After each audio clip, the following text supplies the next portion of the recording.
ആളുകളോട് ബഹുമാനം കാണിക്കാതിരിക്കുക, അഹങ്കാരത്തിൽ മുങ്ങി മറ്റുള്ളവരെ താഴേക്ക് തള്ളിയിടുക. മൃഗലോചനൻ, ഇങ്ങനെയൊക്കെയുള്ള നിങ്ങളുടെ മുറിയിൽ കളവ് നടത്തുന്നത് ഒരു പാവമല്ല. എടാ വിവരം കെട്ടവനെ, ഇവിടെ എല്ലാവർക്കും അറിയാൻ ഞാൻ നരിയുടെ വേഷത്തിലാ എന്റെ വേട്ടയാടലുകൾ നടത്തുന്നേന്ന്. എന്നോട് ക്ഷമിക്കൂ, ഞാനിവിടെ പുതിയ ആളാ. അടുത്ത തവണ നീ ഇങ്ങനെയുള്ള മണ്ടത്തരം കാണിച്ചാ കത്തി എന്റെ കയ്യിലും കഴുത്ത് നിന്റെ കയ്യിലുമായിരിക്കും. സൂര്യൻ ഏറ്റവും വലിയ രാക്ഷസന്മാരെയും തോൽപ്പിച്ച ഒരു സൂപ്പർ ഹീറോ. വലിയ കൊമ്പുകളും 10 ആളുകളുടെ പൊക്കവുമുള്ള ഒരു കാണ്ടാമൃഗം ഏലിയനെ കൊന്നത് അവനാണ്. കുതിരകളുടെ പാദങ്ങളും മനുഷ്യരുടെ ശരീരവുമുള്ള അന്യഗ്രഹ ജീവികളെ സൂര്യൻ തന്റെ ബലം കൊണ്ട് വീഴ്ത്തി. പക്ഷേ ഇത്രയും ഏലിയൻസിനെ കൊന്ന ഈ സൂര്യൻ ഒരു കാലത്ത് കോമാളി എന്ന വിളിപ്പേരിൽ എല്ലാവരും കളിയാക്കിയിരുന്ന ഒരു ഭീരുവായിരുന്നു എന്ന് പറഞ്ഞാൽ നിങ്ങൾ വിശ്വസിക്കുമോ? ആരാണ് ഈ സൂര്യൻ? അവന്റെ മുഖംമൂടിക്ക് പിന്നിൽ ആരാണ് മറഞ്ഞിരിക്കുന്നത്? അവന്റെ ആദ്യ വേട്ടയാടലിൽ എന്താണ് സംഭവിച്ചത്? ഏത് ഗ്രഹത്തിലാണ് ഈ കഥ നടക്കുന്നത്? സൂര്യൻ സൂപ്പർ ഹീറോയാകുന്ന കഥ കോടിക്കണക്കിന് ആളുകൾ പണം കൊടുത്ത് കേട്ടിട്ടുണ്ട്. പക്ഷേ നിങ്ങൾക്ക് ഈ കഥ ഇപ്പോൾ കേൾക്കാനാകും പൂർണ്ണമായും സൗജന്യമായി. സൂര്യന്റെ പരീക്ഷണങ്ങളുടെ കഥയായ ലിയോ AD 2500 ഇപ്പോൾ തന്നെ കേട്ടു തുടങ്ങൂ. സൂര്യന്റെ ശക്തിയെ മുഴുവൻ ബ്രഹ്മാണ്ടവും വണങ്ങിയിരുന്നു. പക്ഷേ എങ്ങനെയാണ് അവൻ മറ്റൊരു ഗ്രഹത്തിൽ ഒരു പെൺകുട്ടിയുടെ ബന്ധിയായത്? ഒരു ജോലിക്കായി സൈഫർ ഗ്രഹത്തിൽ വന്ന അവന് എന്തുകൊണ്ടാണ് ഒരു പെൺകുട്ടിയുടെ ബന്ധനത്തിൽ നിന്ന് രക്ഷപ്പെടാൻ കഴിയാത്തത്? അവന്റെ ക്ഷമയുടെ നെല്ലിപ്പലക തകർന്നാൽ പിന്നെ എന്താണ് സംഭവിക്കുക?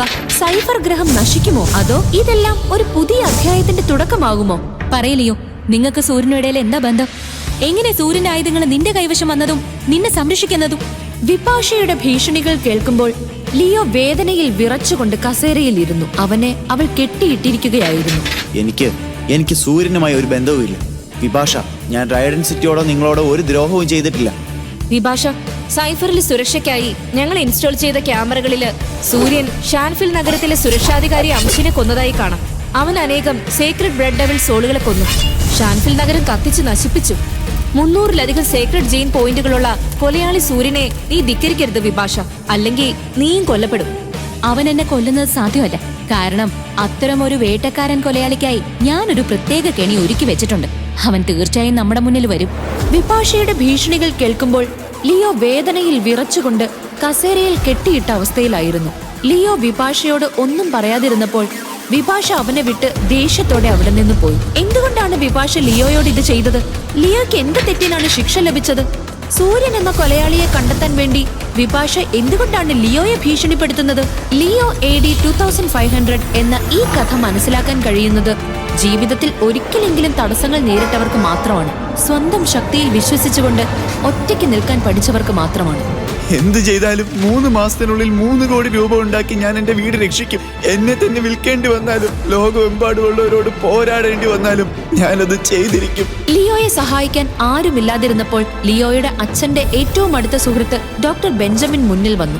അയാൾ തന്റെ രഹസ്യ ദൗത്യത്തിനായി ലിയോയെ ഭൂമിയിൽ നിന്ന് കോടിക്കണക്കിന് മൈൽ ദൂരെയുള്ള സൈഫർ എന്ന ഗ്രഹത്തിലേക്ക് അയച്ചു. അവിടെ ഏലിയൻസിനെ കൊന്ന് ഒറ്റയടിക്ക് കോടിക്കണക്കിന് രൂപ സമ്പാദിക്കാം. പക്ഷേ സൈഫർ ഗ്രഹത്തിൽ ജീവിക്കുന്നത് എളുപ്പമല്ലായിരുന്നു. വിചിത്രമായ ഏലിയൻസിന്റെ ഇടയിൽ ജീവനുള്ള കാടുകൾക്കും രക്തം നിറഞ്ഞ നദികൾക്കും നടുവിൽ പറക്കുന്ന പർവ്വതങ്ങളിൽ വസിക്കുന്ന ഏലിയൻ മോൺസ്റ്ററുകളെ നേരിടുന്നത് എല്ലാവർക്കും സാധ്യമല്ല. പക്ഷേ ലിയോ അവിടെ പോകാൻ തീരുമാനിച്ചു. ടെലിപോർട്ട് മെഷീൻ വഴി സൈഫറിലെത്തി 3 ദിവസത്തിന് ശേഷം ലിയോ തന്റെ ആദ്യ വേട്ടയാടൽ നടത്തി.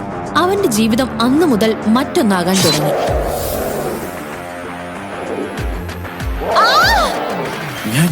ഞാനൊരു വെള്ള നരിയെ കൊത്തിയതാ.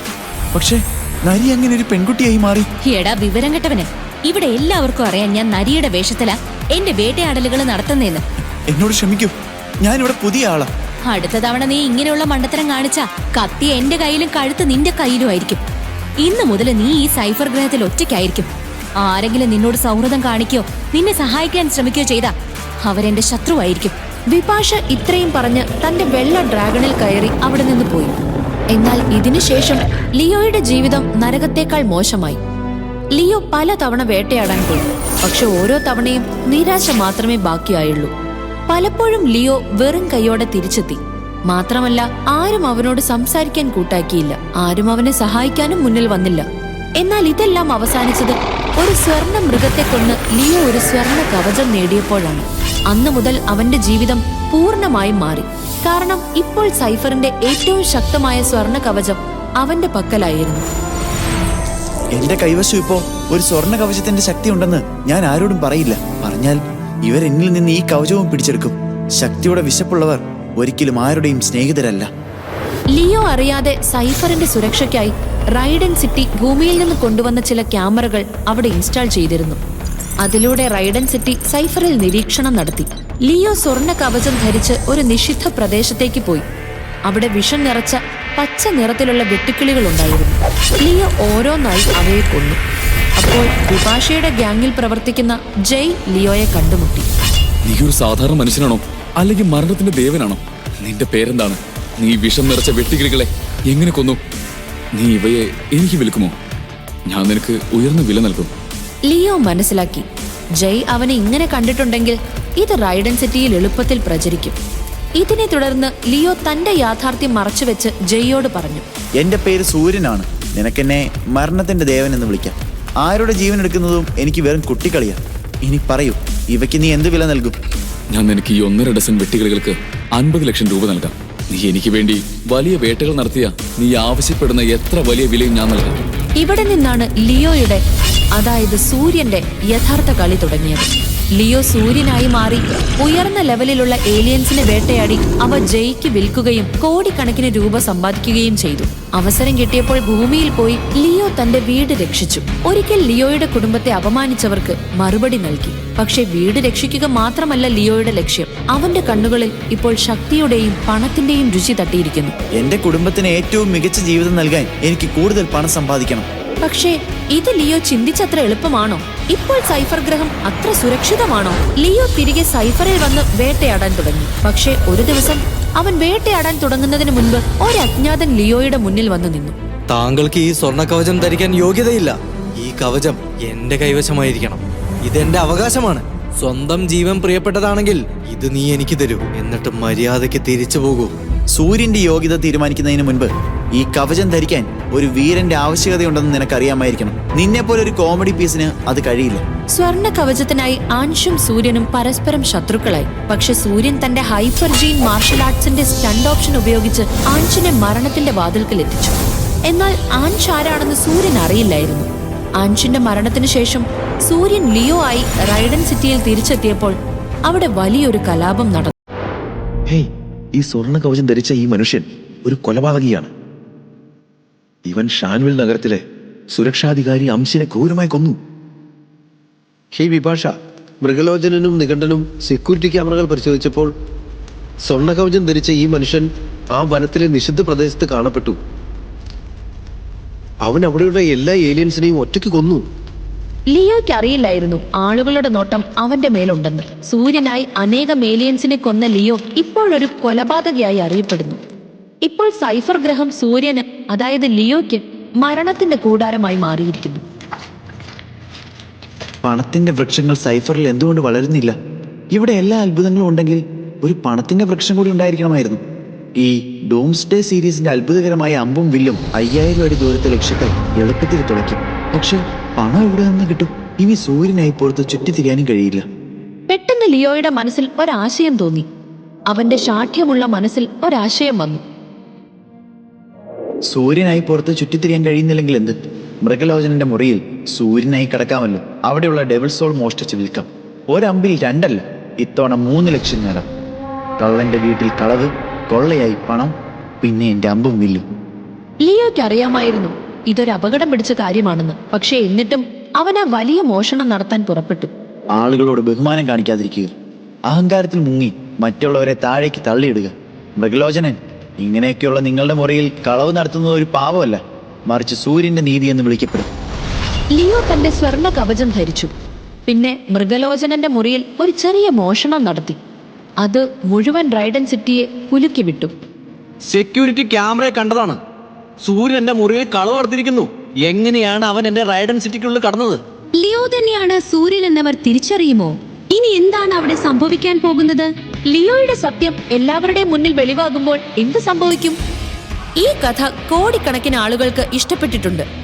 അമ്പരചുംബികളായ കെട്ടിടങ്ങളിൽ നിന്നും നീല ലേസർ രശ്മികൾ പുറപ്പെടുവിച്ചുകൊണ്ട് പുതുവർഷത്തെ വരവേൽക്കുവാനുള്ള കൗണ്ട് ഡൗൺ ആരംഭിച്ചു. ആകാശത്ത് വിരിഞ്ഞ പല വർണ്ണങ്ങളിലുള്ള ഫയർ വർക്കുകൾ കുട്ടികളെയും മുതിർന്നവരെയും ഒരേപോലെ അത്ഭുതപ്പെടുത്തി. പുതുവർഷം പിറക്കാൻ വെറും 2 മിനിറ്റുകൾ മാത്രം. ഹാപ്പി ന്യൂ ഇയർ 2500 എന്നെഴുതിയ ഭീമൻ മെറ്റൽ ബലൂണുകൾ വായുവിൽ ഒഴുകി നടക്കാൻ തയ്യാറെടുത്തു കഴിഞ്ഞു. ആളൊഴിഞ്ഞ ഭൂഗർഭ മെട്രോ സ്റ്റേഷൻ. അതിവേഗ ട്രെയിനുകൾ കടന്നു പോകുന്ന പാതയിലേക്ക് ആരുടെയോ വരവ് പ്രതീക്ഷിക്കുന്നത് പോലെ അവൻ അക്ഷമയോടെ നോക്കി. ഒഴുകിയിറങ്ങുന്ന കണ്ണുനീർ പോലും തുടച്ചു മാറ്റാൻ ശ്രമിക്കാതെ നിൽക്കുന്ന ആ യുവാവ് എത്രത്തോളം നിരാശയുടെ കൊടുമുടിയിലാണെന്ന് ഒറ്റ നോട്ടത്തിൽ മനസ്സിലാക്കാനാകും. 20 വയസ്സ് മാത്രം പ്രായമുള്ള ലിയോയ്ക്ക് ഇനിയും ജീവിച്ചു കൊതി തീർന്നിട്ടില്ല എന്ന് അവന്റെ കണ്ണുകളിൽ നിന്നും പതിക്കുന്ന കണ്ണുനീർ തുള്ളികൾ ഈ ലോകത്തോട് വിളിച്ചു പറയുന്നുണ്ടായിരുന്നു. ആളൊഴിഞ്ഞ ഭാഗമായതിനാൽ അവൻ എന്തൊക്കെയോ അവ്യക്തമായി പെറുപിറുത്തുകൊണ്ടിരുന്നു. പലവിധ ചിന്തകൾ അവന്റെ മനസ്സിലൂടെ കടന്നുപോയി. ജീവനുള്ളിടത്തോളം കാലമല്ലേ ഞാൻ ഈ പ്രയാസങ്ങളൊക്കെ അനുഭവിക്കേണ്ട കാര്യമുള്ളൂ. എന്റെ എല്ലാ പ്രശ്നങ്ങളുടെയും ഒരേ ഒരു അവസാനം എന്റെ മരണമാണ്. അവൻ മരണം സ്വയം ഉറപ്പിച്ചുകൊണ്ട് വരാനിരിക്കുന്ന ട്രെയിനിനെ കാത്തുനിന്നു. സബ്വേ സ്റ്റേഷനിന് മുകളിലുള്ള റോഡിൽ ജനങ്ങൾ ന്യൂ ഇയർ ആഘോഷിക്കുന്നതിനായി ഒന്നിച്ചുകൂടിയിരുന്നു. പുതുവർഷം പിറക്കാൻ വെറും 2 മിനിറ്റുകൾ മാത്രം. ക്യാമറ കണ്ണുകൾ തുറന്നു പിടിച്ചുകൊണ്ട് യന്ത്രപ്പറവകൾ ചിത്രങ്ങൾ എടുക്കാൻ അവർക്ക് ചുറ്റും വട്ടമിട്ട് പറന്നു. അവിടെ കൂടിയിരുന്ന ജനക്കൂട്ടത്തെ രസിപ്പിക്കുന്നതിനായി റോബോട്ടുകൾ നൃത്തം ചെയ്യുകയും പാട്ടുകൾ പാടുകയും ചെയ്തു.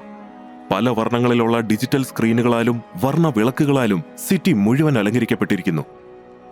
എന്നാൽ ആ ജനക്കൂട്ടത്തിന്റെ ഉച്ചത്തിലുള്ള ശബ്ദങ്ങളൊന്നും ലിയോ കേൾക്കുന്നുണ്ടായിരുന്നില്ല. അവന്റെ അമ്മ ബന്ധുക്കളുടെ മുൻപിൽ കൈകൂപ്പി യാചിക്കുന്ന കാഴ്ച മാത്രമായിരുന്നു അപ്പോഴവന്റെ കൺമുന്നിൽ നിറഞ്ഞു നിന്നത്. നിങ്ങൾ ഈ ചെയ്യുന്നത് ശരിയാണോ? അദ്ദേഹത്തിന്റെ മരണശേഷം എല്ലാ സ്വത്തുക്കളും ഞങ്ങളിൽ നിന്ന് തട്ടിയെടുക്കുകയാണോ? എന്തിനാണ് നിങ്ങൾ ഞങ്ങളെ ഇല്ലാത്ത കടക്കിണിയിൽ അകപ്പെടുത്തിയത്? എല്ലാം നിങ്ങൾ എടുത്തോളൂ. പക്ഷേ ഈ വീട്, ഇത് മാത്രം ഞങ്ങൾക്ക് തിരികെ തരണം. ഈ വീട്ടിൽ നിന്നും ഇറങ്ങാൻ പറഞ്ഞാൽ ഞങ്ങൾക്ക് പോകാൻ വേറൊരിടമില്ല. ദയവ് ചെയ്ത് ഞങ്ങളെ ഇവിടെ നിന്നും ഇറക്കി വിടരുത്. ലിയോയുടെ അമ്മ ബന്ധുക്കളോട് കൈകൾ കൂപ്പി യാചിച്ചു. ഈ വീട് നിങ്ങൾക്കങ്ങനെ വെറുതെ തരാൻ കഴിയില്ല. ഒന്നെങ്കിൽ നിങ്ങൾക്ക് ഈ വീട്ടിൽ നിന്നും ഇറങ്ങിപ്പോകാം, അല്ലെങ്കിൽ ഞങ്ങൾക്ക് തരാനുള്ള പണം തന്നിട്ട് ഈ വീട് നിങ്ങൾക്ക് തന്നെ വാങ്ങാം. ബന്ധുക്കളിൽ ഒരാൾ അങ്ങനെ പറഞ്ഞുകൊണ്ട് അടുത്ത് നിന്ന മറ്റൊരു ബന്ധുവിനോട് ബാക്കി പറയുവാൻ ആംഗ്യം കാണിച്ചു. പണം റെഡിയാക്കാൻ നിങ്ങൾക്ക് ഞങ്ങൾ 1 മാസത്തെ സമയം തരാം. എന്നിട്ടും അതിന് കഴിഞ്ഞില്ലെങ്കിൽ നിങ്ങൾ ഈ വീട് വിട്ട് ഇറങ്ങണം. അങ്ങനെ ഓരോരുത്തരായി അവരവരുടെ നിബന്ധനകൾ പറഞ്ഞു. ഒടുവിൽ പണം കണ്ടെത്താൻ 1 മാസത്തെ അവധി കൊടുത്തിട്ട് അവർ പിരിഞ്ഞുപോയി. ഇന്നവർ പറഞ്ഞിരുന്ന സമയം അവസാനിച്ചിരിക്കുന്നു. ഞാൻ എത്ര ശ്രമിച്ചിട്ടും പറഞ്ഞ പണം കണ്ടെത്തുവാൻ കഴിഞ്ഞില്ല. നാളെ ഞാൻ അമ്മയും അനുജത്തിയും കൊണ്ട് നടു റോഡിലേക്ക് ഇറങ്ങേണ്ടി വരും. എനിക്കിത് താങ്ങാൻ കഴിയില്ല. ലിയോ മെല്ലെ ട്രാക്കിലേക്ക് ഇറങ്ങി നിന്നു. വിഷൻ ഗ്രൂപ്പിന്റെ തലവനായിരുന്ന ഫെലിക്സിന്റെ മകനാണ് ലിയോ. സമ്പന്ന കുടുംബത്തിൽ ജനിച്ച ലിയോ അച്ഛന്റെ മരണശേഷം ബന്ധുക്കളുടെ കുതന്ത്രത്തിൽ വീണ് സ്വത്തുക്കളെല്ലാം നഷ്ടപ്പെട്ട് വലിയ ഒരു കടക്കെണിയിൽ അകപ്പെട്ടു. ധനികനായി ജീവിച്ച ലിയോ കയറി കിടക്കാനുള്ള വീട് പോലും നഷ്ടപ്പെടുന്ന അവസ്ഥയിൽ ദാരിദ്ര്യത്തിന്റെ വക്കിലാണ്. എല്ലാവരും ഈ ലോകത്ത് സന്തോഷമായി കഴിയുമ്പോൾ എന്റെ ജീവിതം മാത്രം എന്തുകൊണ്ടാണ് ഇങ്ങനെ ആയത്? ഒരു മകൻ എന്ന നിലയിൽ അമ്മയ്ക്ക് ഒരു സന്തോഷവും നൽകാൻ എനിക്ക് ഇതുവരെ കഴിഞ്ഞിട്ടില്ല. സ്വത്ത് തട്ടിയെടുത്തവർക്കുമെതിരെ പോരാടി ജയിക്കാനും എനിക്ക് കഴിഞ്ഞില്ല. ഇത്രയുമൊക്കെ സഹിച്ച് ഇനിയും എനിക്ക് സമാധാനത്തോടെ ജീവിക്കാൻ കഴിയുമെന്ന് തോന്നുന്നില്ല. അല്ലെങ്കിലും സ്വന്തം കുടുംബം സംരക്ഷിക്കാൻ കഴിയാത്ത ഞാനിനി എന്തിനു വേണ്ടി ജീവിക്കണം? ദൂരെ നിന്നും വരുന്ന ട്രെയിനിന്റെ ഹോൺ മുഴങ്ങി. 2000 km/min വേഗതയിൽ ആ അതിവേഗ വൈദ്യുത കാന്തിക ട്രെയിൻ കുതിച്ചു പാഞ്ഞെടുത്തു. ന്യൂ ഇയർ പിറക്കാൻ ഇനി ഏതാനും സെക്കൻഡുകൾ മാത്രം. അതാഘോഷിക്കുന്ന ആളുകളുടെ ഉച്ചത്തിലുള്ള കൗണ്ട് ഡൗൺ അന്തരീക്ഷത്തിൽ മുഴങ്ങി. 10, 9, 8, 7. പാഞ്ഞു വരുന്ന ട്രെയിനിന്റെ വേഗത കണ്ട് ലിയോ നിന്നിരുന്ന സ്ഥലം പ്രകമ്പനം കൊണ്ടു. അടുത്തുകൊണ്ടിരുന്ന ട്രെയിനിന്റെ വേഗത കണ്ട് അവൻ കണ്ണുകൾ ഇറുകെ പൂട്ടി. 4, 3, 2, 1. കൗണ്ട് ഡൗണിനൊപ്പം വലിയ ഒരു ശബ്ദത്തോടെ ആ ട്രെയിൻ അവൻ അടുത്തേക്ക് എത്താറായി. പെട്ടെന്നൊരു കൈ അവനെ വലിച്ച് ട്രാക്കിൽ നിന്നും പുറത്തേക്കിട്ടു. എന്താണ് സംഭവിക്കുന്നതെന്ന് ലിയോയ്ക്ക് മനസ്സിലാകും മുൻപേ ആ അതിവേഗ ബുള്ളറ്റ് ട്രെയിൻ മിന്നൽ പോലെ അവനെ കടന്നുപോയി. അതേസമയം ജനങ്ങൾ പുതുവർഷത്തെ വരവേറ്റു. അന്ധകാരത്തിലായിരുന്ന ആകാശം പലവിധ വർണ്ണപ്പൊട്ടുകളാൽ ശബളിതമായി. ലിയോ ഒരു പകപ്പോടെ അവനെ രക്ഷിച്ചയാളുടെ മുഖത്തേക്ക് നോക്കി. അപകടം നിറഞ്ഞ ഈ സ്ഥലത്ത് നീ എന്താ ചെയ്യുന്നത്? ഞാൻ ഒരു നിമിഷം വൈകിയിരുന്നെങ്കിൽ നീ ഇപ്പൊ പല കഷ്ണങ്ങളായി ചിതറിയേനെ. ലിയോ തന്റെ മുന്നിൽ നിൽക്കുന്ന ആളിനെ തെല്ല് നീരസത്തോട് നോക്കി. Professor Benjamin. 50 വയസ്സിന് മുകളിൽ പ്രായമുള്ള, കണ്ണട ധരിച്ച, കണ്ടാൽ ഒരു കോളേജ് പ്രൊഫസറെ പോലെ തോന്നുന്ന ആളായിരുന്നു ബെഞ്ചമിൻ.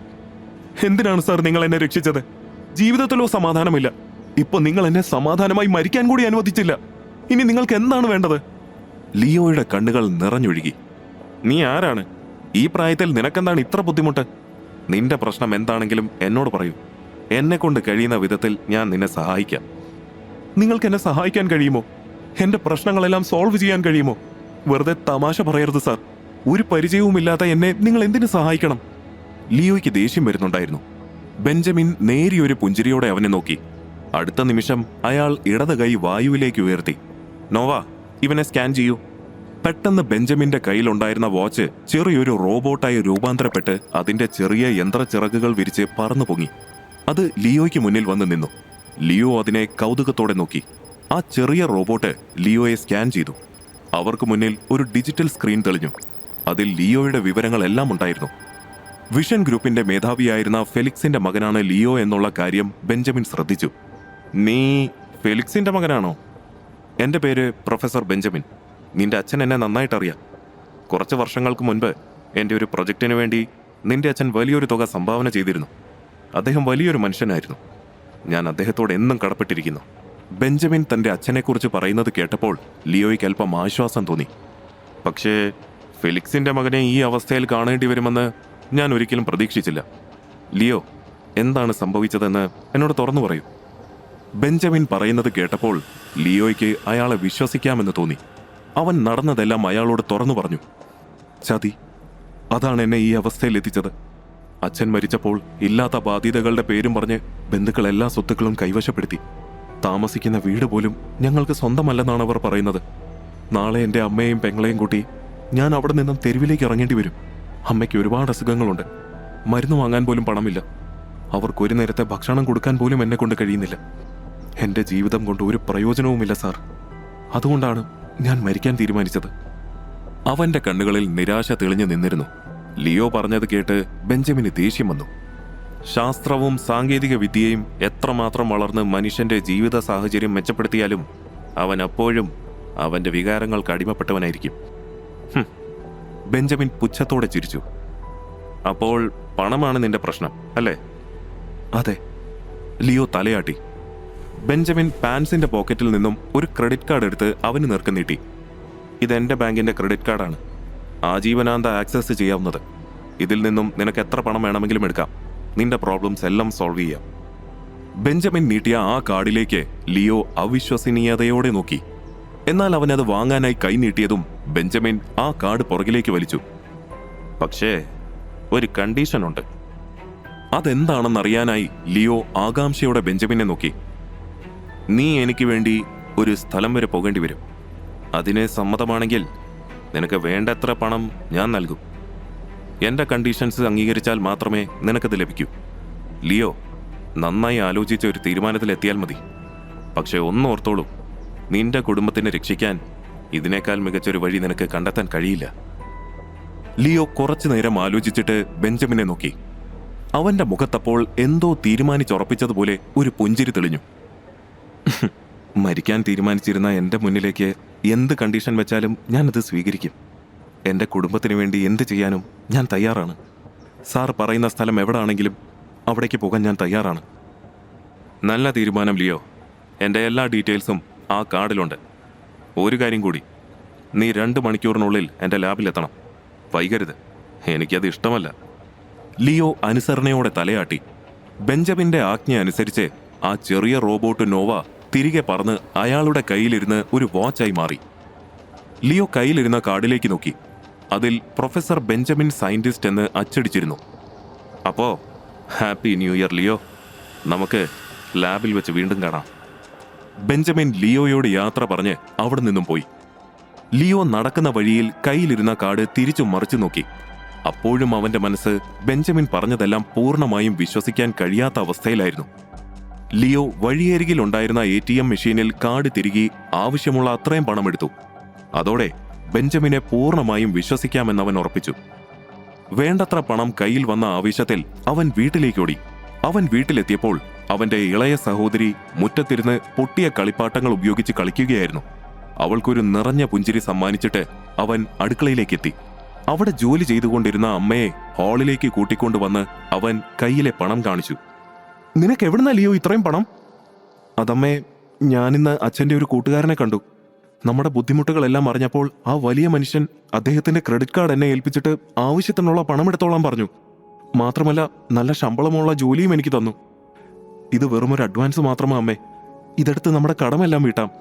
ലിയോ പറയുന്നതൊക്കെ കേട്ട അവന്റെ അമ്മ ആശയക്കുഴപ്പത്തിലായി. അമ്മ, അദ്ദേഹം ഏർപ്പെടുത്തിയ ജോലിക്കായി എനിക്ക് ഉടനെ പോണം. ഞാൻ തിരികെ എത്താൻ 2-3 മാസം കഴിയും. അതുവരെ നിങ്ങളുടെ ചെലവുകൾക്കുള്ള പണം ഈ കാർഡിൽ നിന്നും എടുത്താൽ മതി. അമ്മ ഒന്നുകൊണ്ടും വിഷമിക്കരുത്. നമ്മുടെ കഷ്ടപ്പാടെല്ലാം ഉടനെ തീരും. ലിയോയുടെ കണ്ണുകളിൽ നിറഞ്ഞു നിൽക്കുന്ന പ്രതീക്ഷ ആ അമ്മയിലും പ്രതിഫലിച്ചു. അമ്മയെയും അനുജത്തിയെയും ഉപേക്ഷിച്ച് ആത്മഹത്യ ചെയ്യാൻ ഒരുങ്ങിയതോർത്ത് അവന് ലജ്ജ തോന്നി. കുറ്റബോധം കാരണം അവന് അമ്മയുടെ കണ്ണുകളിലേക്ക് നോക്കാൻ കഴിഞ്ഞില്ല. കുറച്ചുനേരം കൂടി അമ്മയോടും അനുജത്തിയോടും ഒപ്പം ചിലവഴിച്ചിട്ട് ലിയോ ലാബിലേക്ക് തിരിച്ചു. പ്രൊഫസർ ബെഞ്ചമിന്റെ ലാബ് സ്ഥിതി ചെയ്യുന്ന ബഹുനില കെട്ടിടത്തിന്റെ മുന്നിലെത്തിയ ലിയോ ആശ്ചര്യത്തോടെ ചുറ്റുമുള്ള കാഴ്ചകളിലേക്ക് കണ്ണോടിച്ചു. അവനെ വരവേൽക്കാനായി മുന്നിലെ ഓട്ടോമാറ്റിക് ഗ്ലാസ് ഡോറുകൾ ഇരുവശത്തേക്കും അകന്നു മാറി. അവൻ അകത്തേക്ക് കടന്നു. റിസപ്ഷനിൽ നിന്നിരുന്ന ജീന എന്ന ഹ്യൂമനോയിഡ് റോബോട്ട് അവനെ സ്വീകരിച്ചു.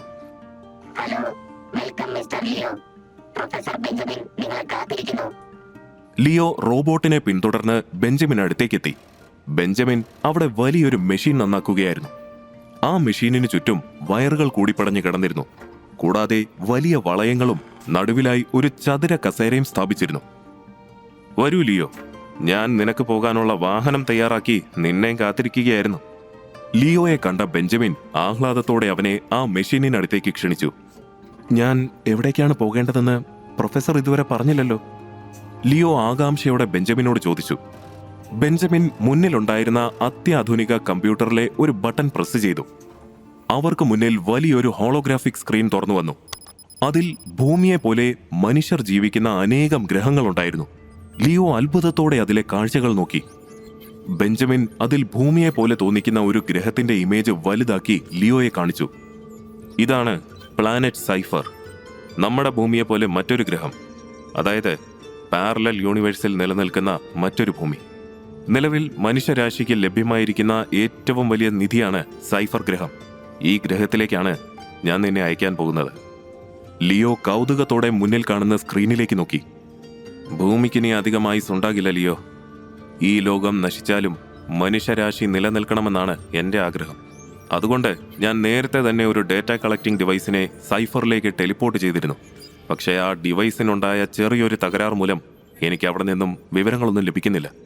അതുകൊണ്ട് നീ അവിടേക്ക് പോയി ആ ഡിവൈസ് കണ്ടെത്തി റീസ്റ്റാർട്ട് ചെയ്യണം. ലിയോ എല്ലാം മനസ്സിലായെന്നതുപോലെ തലയാട്ടി. ബെഞ്ചമിൻ ലിയോയെ ആ വലിയ മെഷീനിന്റെ മധ്യഭാഗത്തുള്ള കസേരയിലേക്ക് ഇരുത്തി. മെഷീൻ പ്രവർത്തിപ്പിക്കുമ്പോഴുണ്ടാകുന്ന ഭയത്താൽ ലിയോ അതിൽ നിന്നും പിന്തിരിയാതിരിക്കാൻ അവന്റെ ശരീരവും കൈകാലുകളും ബെൽറ്റിനാൽ ആ കസേരയോട് ചേർത്ത് ബന്ധിച്ചു. എന്നിട്ട് തോക്കുപോലെയുള്ള വസ്തു ഉപയോഗിച്ച് ലിയോയുടെ കഴുത്തിൽ ഒരു GPS ഡിവൈസ് ഇൻജെക്ട് ചെയ്തു. അതിനുശേഷം ആ മെഷീൻ പ്രവർത്തിപ്പിക്കുന്നതിനായി ബെഞ്ചമിൻ സെക്യൂരിറ്റി റൂമിലേക്ക് പോയി. ലിയോ, നിന്റെ ജോലി വളരെ എളുപ്പമാണ്. അവിടെ എത്തി ആ ഡേറ്റ കളക്ടിംഗ് ഡിവൈസ് കണ്ടെത്തുക, അത് ആക്ടിവേറ്റ് ചെയ്യുക. അത് പ്രവർത്തിച്ചു തുടങ്ങിയാൽ ഇതുപോലൊരു പോർട്ടൽ അവിടെ തുറന്നു വരും. അതുവഴി നിനക്ക് ഇവിടേക്ക് തിരികെ എത്താം. നീ റെഡിയാണോ? ബെഞ്ചമിൻ ലിയോയെ നോക്കി. ഉള്ളിൽ ഭയമുണ്ടെങ്കിലും അത് മറച്ചുകൊണ്ടവൻ സമ്മതമറിയിച്ചു. റെഡി. പ്രൊഫസർ ബെഞ്ചമിൻ മുന്നിലുണ്ടായിരുന്ന കമ്പ്യൂട്ടറിലെ ചുവന്ന ബട്ടണിൽ വിരളമർത്തി. ലിയോയ്ക്ക് ചുറ്റുമുണ്ടായിരുന്ന വലിയ വളയങ്ങൾ മുകളിലേക്കും താഴേക്കും ചലിക്കാൻ തുടങ്ങി.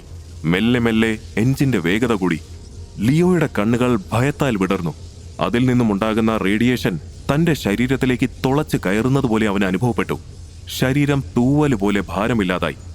മെഷീനിൽ നിന്നുമുണ്ടാകുന്ന അതിശക്തമായ വൈദിക കാന്തിക തരംഗങ്ങൾ ലിയോയുടെ തലയ്ക്ക് മുകളിലായി ഒരു ഇലക്ട്രിക് പോർട്ടൽ സൃഷ്ടിച്ചു. അതിൽ നിന്നുമുള്ള കൃത്രിമ മിന്നലുകൾ അവന്റെ ശരീരത്തിലേക്ക് പതിച്ചു. ലിയോ ഒരു വിറയലോടെ ബോധരഹിതനായി. എഞ്ചിൻ അതിന്റെ പൂർണ്ണ വേഗത കൈവരിച്ചപ്പോൾ ബെഞ്ചമിൻ കണ്ണുകൾ ഇറുക്കെ പൂട്ടി. ശക്തിയേറിയ വെള്ളി വെളിച്ചം അവിടെ മിന്നിമാഞ്ഞു. എഞ്ചിൻ സാവധാനം നിശ്ചലമായി. ബെഞ്ചമിൻ മെല്ലെ കണ്ണുകൾ തുറന്നു. അയാൾക്ക് മുന്നിൽ ലിയോ ഉണ്ടായിരുന്നില്ല. പകരം അവിടെ സ്ഥാപിച്ചിരുന്ന സ്ക്രീനിൽ teleportation to planet cipher success എന്ന് എഴുതിയിരുന്നു. യെസ്, ഞാൻ വിജയിച്ചിരിക്കുന്നു. വർഷങ്ങളായുള്ള എന്റെ ഗവേഷണത്തിന് ഫലമുണ്ടായിരിക്കുന്നു. ബെഞ്ചമിൻ സന്തോഷം കൊണ്ട് തുള്ളിച്ചാടി. റോബോട്ട് ജീന ബെഞ്ചമിനെ അറിയിച്ചു. ബെഞ്ചമിന്റെ മുഖത്ത് ക്രൂരമായ ഒരു പുഞ്ചിരി വിടർന്നു. അവൻ ഇനി ഒരിക്കലും ഈ ഭൂമിയിലേക്ക് തിരിച്ചു വരാൻ പോകുന്നില്ല. അവനെ ആ ഗ്രഹത്തിലേക്ക് അയക്കാനുള്ള വഴി മാത്രമേ എനിക്കറിയൂ. തിരികെ എത്തിക്കാനുള്ള മാർഗം എനിക്കറിയില്ല. അഥവാ ഇനി അവൻ തിരികെ എത്തണമെങ്കിൽ എന്തെങ്കിലും അത്ഭുതം സംഭവിക്കണം. എന്നെ സംബന്ധിച്ചിടത്തോളം ലിയോ എൻ്റെ വെറും ഒരു പരീക്ഷണ വസ്തു മാത്രമായിരുന്നു. എന്തായാലും അവൻ്റെ ജീവിതം അവൻ അവസാനിപ്പിക്കാനിരുന്നതാ. അതിങ്ങനെ അങ്ങ് തീരട്ടെ. ബെഞ്ചമിന്റെ അട്ടഹാസം അവിടെ മുഴങ്ങി. ആ സമയത്താണ് ബെഞ്ചമിന്റെ മകളായ സേറ ലാബിനുള്ളിലേക്ക് വന്നത്. അച്ഛനെ പോലെ മകൾക്കും ടൈം ട്രാവലിനെ കുറിച്ചുള്ള പഠനം ഇഷ്ടമാണ്. അവൾ കോളേജിൽ എടുത്തിരിക്കുന്ന കോഴ്സും അതുതന്നെയാണ്. ലിയോയും സേറയും ഒരേ കോളേജിലാണ് പഠിക്കുന്നത്. സേറയ്ക്ക് അവനോടുള്ളിൽ പ്രണയമുണ്ട്. എന്നാൽ ലിയോയ്ക്ക് അതിനെക്കുറിച്ച് അറിയില്ല. ലിയോയുടെ അച്ഛന്റെ മരണശേഷമുണ്ടായ ബാധ്യതകൾ കാരണം അവൻ പഠനം പാതിവഴിയിൽ ഉപേക്ഷിച്ചിരുന്നു. മുന്നിലെ കമ്പ്യൂട്ടർ സ്ക്രീനിലേക്ക് നോക്കിയ സേറ അതിൽ ലിയോയുടെ വിവരങ്ങൾ കണ്ടു ഞെട്ടുന്നു. ബെഞ്ചമിൻ ലിയോയെ എന്തോ പരീക്ഷണത്തിന് ഉപയോഗിച്ചെന്ന് അവൾക്ക് മനസ്സിലായി. ലിയോ എവിടെ പപ്പ? സേറ സംശയത്തോടെ ബെഞ്ചമിനെ നോക്കി. അയാളുടെ മുഖത്തെ പതിവില്ലാത്ത സന്തോഷം അവളെ കുഴപ്പിച്ചു. അവനെ വെച്ച് പപ്പ എന്ത് പരീക്ഷണമാണ് നടത്തിയത്? പപ്പയെ കൊണ്ട് കഴിയുന്ന രീതിയിൽ ആ കുടുംബത്തിനെ സഹായിക്കാൻ വേണ്ടിയാണ് ഞാൻ അവന്റെ വിവരങ്ങൾ നൽകിയത്. പപ്പ അത് ദുരുപയോഗം ചെയ്തോ? അവനെ പപ്പ എന്താ ചെയ്തത്? സേറ, നീ സമാധാനമായിരിക്കെ. ലിയോയ്ക്ക് ഒന്നും സംഭവിച്ചിട്ടില്ല. അവനെ ഞാൻ സുരക്ഷിതമായ ഒരു സ്ഥലത്തേക്ക് അയക്കുക മാത്രമാണ് ചെയ്തത്. അവൻ അവിടെ സേഫ് ആയിരിക്കും. ബെഞ്ചമിൻ ഉള്ളിലെ സന്തോഷം മറച്ചുവെച്ച് പറഞ്ഞു. പപ്പ പറയുന്നത് ഞാൻ വിശ്വസിക്കണോ? സേറ പുച്ഛത്തോടെ ബെഞ്ചമിനെ നോക്കി. ലിയോയ്ക്ക് എന്തെങ്കിലും സംഭവിച്ചാൽ അതെനിക്ക് സഹിക്കാൻ കഴിയില്ല. പപ്പ അവനോട് ഇങ്ങനെ കാണിക്കുമെന്ന് ഞാൻ ഒരിക്കലും കരുതിയില്ല. ബെഞ്ചമിൻ ചിരിച്ചുകൊണ്ട് അവളെ നോക്കി. എന്റെ സേറ, ലിയോയ്ക്ക് അവനെ സ്വയം സംരക്ഷിക്കാനുള്ള കഴിവ് പോലുമില്ല. പിന്നെയാണോ അവൻ നിന്നെ കൂടി നോക്കുന്നത്? മോൾക്ക് പപ്പയില്ലേ? അവൻ എന്തായാലും മരിക്കാൻ തീരുമാനിച്ചവനാണ്. അങ്ങനെയുള്ളവന് ഞാനൊരു പുനർജന്മം നൽകി, അത്രയേ ഉള്ളൂ. അങ്ങ് ദൂരെ മറ്റൊരു ലോകത്തേക്ക് ഞാൻ അവനെ അയച്ചു.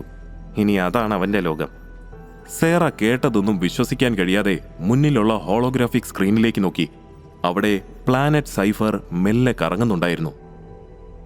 ലിയോ കണ്ണുകൾ തുറക്കാൻ ശ്രമിച്ചു. എന്നാൽ കണ്ണിലേക്ക് അടിച്ചു കയറിയ പ്രകാശത്തിൽ അവന്റെ കണ്ണുകൾ ചിമ്മിപ്പോയി. താൻ വന്ന് പെട്ടിരിക്കുന്നത് വലിയൊരു വനത്തിനുള്ളിലാണെന്ന് അവന് മനസ്സിലായി. ലിയോ നിലത്ത് നിന്നും എഴുന്നേറ്റ് തല കുടഞ്ഞു. സംഭവിച്ചതെല്ലാം ഒരു സ്വപ്നം പോലെ അവന് തോന്നി. പെട്ടെന്നാണ് അവൻ കയ്യിൽ പുതുതായി വന്ന ബ്രേസ്ലെറ്റ് കണ്ടത്. അവനത് കയ്യിൽ നിന്നും ഊരിയെറിയാൻ ശ്രമിക്കുന്നതിനിടയിൽ അതിലെ ബട്ടണിൽ പ്രസ്സായി അതിൽ നിന്നും ഒരു വെളിച്ചവും ഒപ്പം ഒരു മാജിക്കൽ സ്ക്രീനും അവന് മുന്നിലേക്ക് തെളിഞ്ഞു വന്നു. അതിൽ പരിണാമ വളർച്ച 0, ആത്മശക്തി 0, ആയുധം 0, കവചം 0, ജീവികൾ 0, ലൈഫ് സെൽസ് 0 എന്ന് കാണിച്ചിരുന്നു. ലിയോ ഭയം കൊണ്ട് വിറയ്ക്കുന്ന ദേഹത്തോടെ അതിലേക്കും അവന് ചുറ്റും മാറി മാറി നോക്കി. അതേസമയം ലാബിൽ സേറ അവളുടെ അച്ഛൻ ലിയോയോട് ചെയ്തതോർത്തുള്ള വിഷമത്തിലാണ്. മാപ്പർഹിക്കാത്ത തെറ്റാണ് പപ്പ ലിയോയോട് ചെയ്തത്. നിങ്ങളെ വിശ്വസിച്ചവനെ തന്നെ നിങ്ങൾ കുരുക്കിൽപ്പെടുത്തിയല്ലോ. ഇതിലും ഭേദം അവൻ ആ ട്രെയിനിന് മുന്നിൽ പെട്ടുപോകുന്നതായിരുന്നു. സേറ പറയുന്നത് കേട്ട് ബെഞ്ചമിന് ദേഷ്യം വന്നു. സേറ, കാര്യങ്ങൾ മനസ്സിലാവാതിരിക്കാൻ നീ ചെറിയ കുട്ടിയൊന്നുമല്ലല്ലോ. പ്ലാനറ്റ് സൈഫറിനെ കുറിച്ച് നിനക്ക് എന്തറിയാം? എൻ്റെ എത്ര കാലം കൊണ്ടുള്ള സ്വപ്നമാണിപ്പോൾ നടന്നതെന്ന് നിനക്കറിയുമോ? നിന്റെ പപ്പയെ ഓർത്ത് അഭിമാനിക്കേണ്ട സമയത്ത് നീ ആ ഭീരുവിനെ ഓർത്തുകൊണ്ടിരിക്കുകയാണോ? അയാൾ തുടർന്നു. സേറ, വെറുതെ എന്നോട് ദേഷ്യം കാണിക്കാതെ നീ ഒന്ന് ചിന്തിച്ചു നോക്ക്. മരിക്കാൻ പോയവന് ഞാൻ മറ്റൊരു ജീവിതം കൊടുക്കുകയാണ് ചെയ്തത്. സൈഫർ ഗ്രഹം മറ്റൊരു ലോകമാണ്. അവിടെ പൊരുതി ജീവിക്കാൻ കഴിഞ്ഞാൽ അവൻ ഭാഗ്യവാനാണ്. ദൈവത്തിനോളം യോഗ്യമായ ഒരു ജീവിതം അവൻ അവിടെ ഉണ്ടാക്കിയെടുക്കാൻ കഴിയും. അതിന് അവന് വേണ്ട ഒരേ ഒരു യോഗ്യത വേട്ടയാടാൻ അറിയുക എന്നുള്ളത് മാത്രമാണ്. സേറ നിറഞ്ഞ കണ്ണുകൾ വാശിയോടെ തുടച്ചു മാറ്റി ദേഷ്യത്തോടെ ബെഞ്ചമിനെ നോക്കി പറഞ്ഞു. ലിയോയെ തിരികെ കൊണ്ടുവരാൻ എന്തെങ്കിലും വഴിയുണ്ടോ? ബെഞ്ചമിൻ സൗമ്യമായ പുഞ്ചിരിയോടെ അവളെ നോക്കി. ഒരു വഴിയുണ്ട് സേറ. ബെഞ്ചമിൻ പറഞ്ഞത് കേട്ട് അവളുടെ കണ്ണുകൾ വിടർന്നു. അവൾ ആകാംക്ഷയോടെ അയാളെ നോക്കി. പക്ഷെ ആ വഴി അതെന്റെ കയ്യിലല്ല സേറ. നിന്റെ പ്രിയപ്പെട്ട കാമുകൻ ഇനി ഭൂമിയിലേക്ക് തിരികെ വരാൻ ആഗ്രഹിക്കുന്നുണ്ടെങ്കിൽ അവനൊരു നായകനാകണം. പരിണമിച്ച് അവനൊരു നേതാവായി മാറണം. സൈബർ ലോകത്തിനെ അവന്റെ മാന്ത്രിക ശക്തികളാൽ അടക്കി വാഴാൻ കഴിയണം. അങ്ങനെ സംഭവിച്ചാൽ അവന് ഭൂമിയിലേക്ക് തിരികെ വരാൻ കഴിയും, ബെഞ്ചമിൻ പറഞ്ഞു. സേറ എല്ലാം കേട്ട് തകർന്നിരുന്നു. ക്രൂരമായ പുഞ്ചിരിയോടെ ബെഞ്ചമിൻ ജീനയെ നോക്കി. എന്താ ജീന, ലിയോ തിരികെ എത്തുമെന്ന് നീ കരുതുന്നുണ്ടോ? ജീന കമ്പ്യൂട്ടറിലെ പലതരം ഡാറ്റാസ് വിശകലനം ചെയ്തിട്ട് ബെഞ്ചമിനെ നോക്കി പറഞ്ഞു.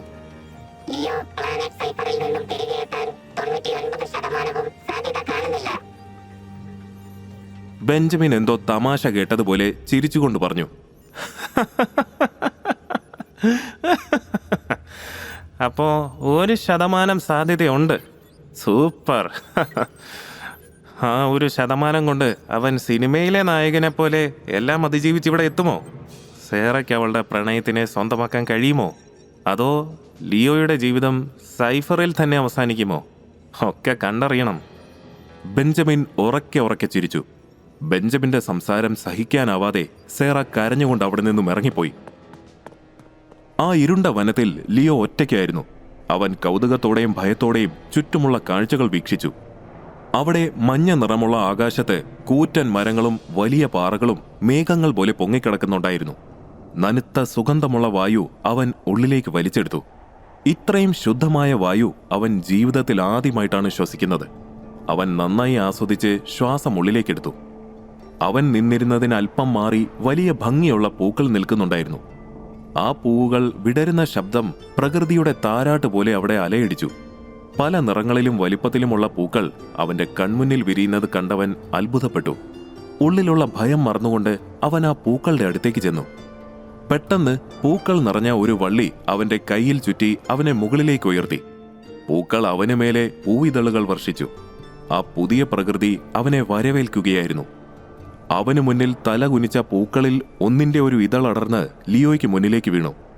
അവൻ നോക്കി നിൽക്കെ അടർന്നു വീണ ആ ഇതളിൽ നിന്നും ചെറിയൊരു പ്രകാശം പുറപ്പെടുകയും അതൊരു സ്വർണ്ണവർണ്ണത്തിലുള്ള പൂവിതളായി മാറുകയും ചെയ്തു. വള്ളികളിൽ നിന്ന് സ്വതന്ത്രനായ ലിയോ അത്ഭുതത്തോടെ ആ പൂവിതളിനെ കയ്യിലേക്കെടുത്തു. സൂക്ഷ്മതയോടെ അതിനെ നിരീക്ഷിച്ചിട്ട് അവൻ തന്റെ പോക്കറ്റിലേക്ക് അതിനെ നിക്ഷേപിച്ചു. ലിയോ മുന്നോട്ടുള്ള ഓരോ ചുവടുകളും വളരെ ശ്രദ്ധയോടെയാണ് വെച്ചത്. പ്രൊഫസർ ബെഞ്ചമിന്റെ ചതി തിരിച്ചറിയാൻ കഴിയാതെ അവൻ കയ്യിൽ ഘടിപ്പിച്ചിരുന്ന GPS ട്രാക്കറിലെ സിഗ്നലിലേക്ക് നോക്കി. അതുപയോഗിച്ച് കാണാതായ ഡേറ്റ കളക്ടറിനെ അന്വേഷിച്ച് ദിക്കും ദിശയും അറിയാതെ ലിയോ ആ കാട്ടിൽ അലഞ്ഞു തിരിഞ്ഞു. ഏറെ നേരം നടന്നു തളർന്ന് അവൻ നിലത്തേക്കിരുന്നു. നിങ്ങൾ പറഞ്ഞതുപോലെ ഞാൻ സൈഫർ ഗ്രഹത്തിലേക്ക് എത്തി സാർ.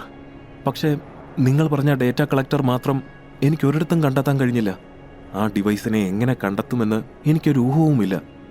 പ്രൊഫസർ ബെഞ്ചമിനോട് എന്ന പോലെ മുന്നിലേക്ക് നോക്കി അവൻ പറഞ്ഞു.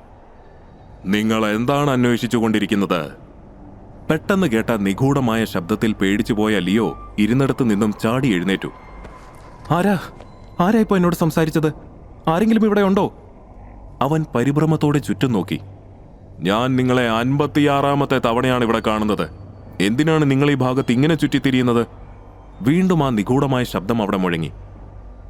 എന്നോട് വെറുതെ കളിക്കാൻ നിൽക്കരുത്. ആരാണെങ്കിലും പുറത്തേക്ക് വാ, നമുക്ക് നേർക്കുനേരെ സംസാരിക്കാം. അവൻ ഉള്ളിലുള്ള ഭയം മറച്ചുകൊണ്ട് പറഞ്ഞു. ഹേ കൊച്ചു പയ്യ, നീ ഈ വനത്തിൽ പുതുതാണെന്ന് തോന്നുന്നുവല്ലോ. നീ ഏതുതരം വേട്ടക്കാരനാണ്? നീ ഇതിനു മുൻപ് ഇവിടെ വന്നിട്ടുണ്ടോ? ഏയ്, ഇതിനു മുൻപ് വന്നിട്ടുണ്ടെങ്കിൽ നീ ഇവിടെ കിടന്നിങ്ങനെ ചുറ്റിക്കറങ്ങേണ്ട കാര്യമില്ലല്ലോ. മാത്രമല്ല, ഈ വനത്തെക്കുറിച്ച് അറിയാമായിരുന്നെങ്കിൽ നീ ഒരിക്കലും ഇവിടെ വരില്ലായിരുന്നു.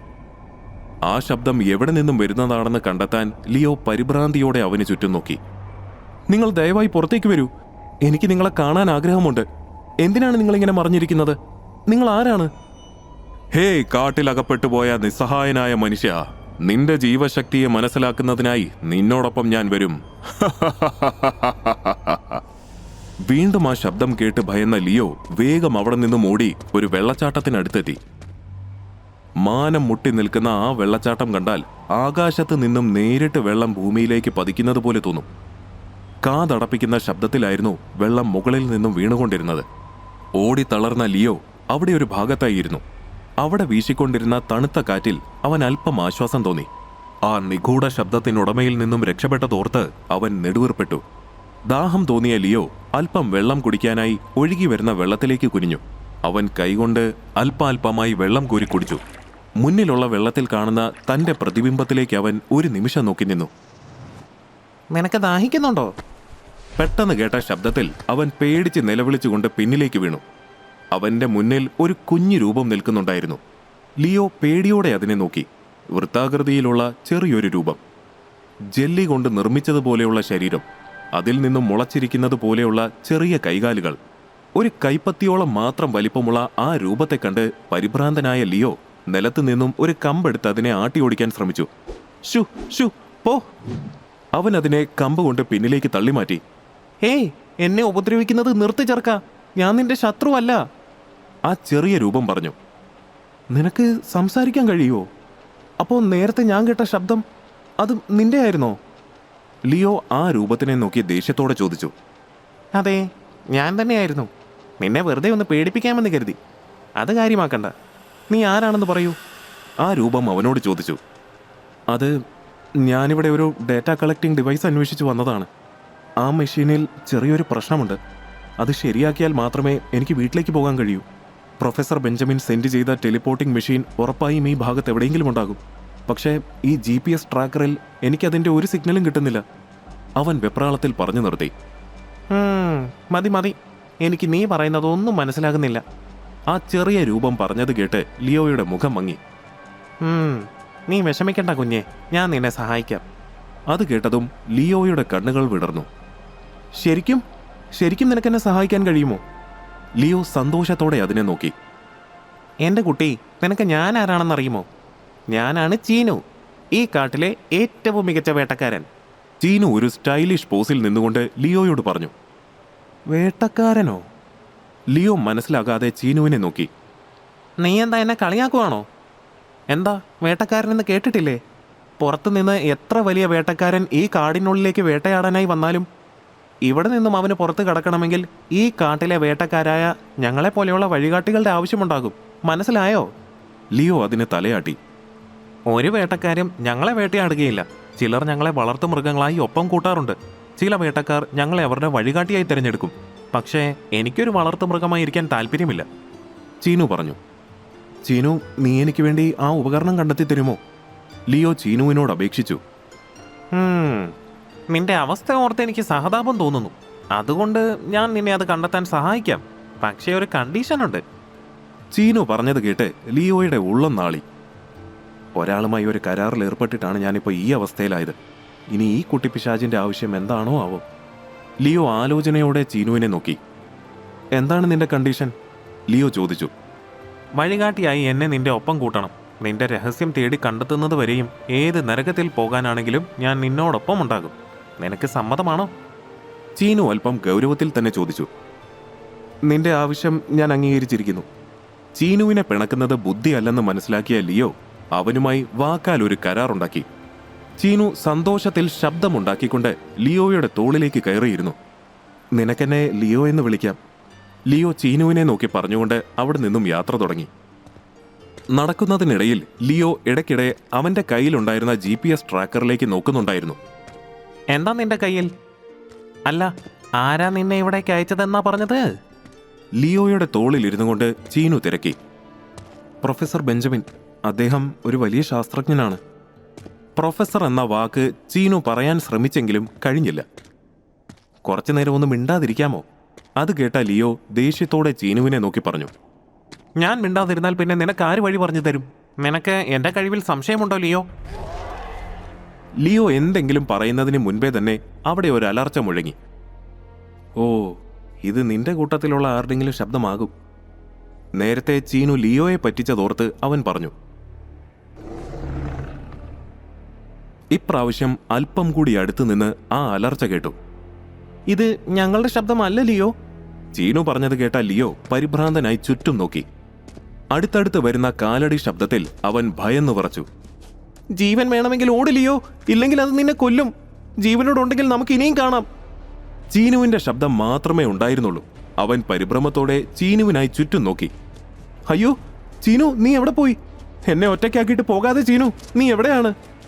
ലിയോ പരിഭ്രാന്തിയോടെ ചീനുവിനെ തിരയുന്നതിനിടയിൽ അവന് മുന്നിലേക്ക് ഇരട്ട തലയുള്ള ചുവന്ന ഭീകരനായ ഒരു ചെന്നായ വന്നു നിന്നു.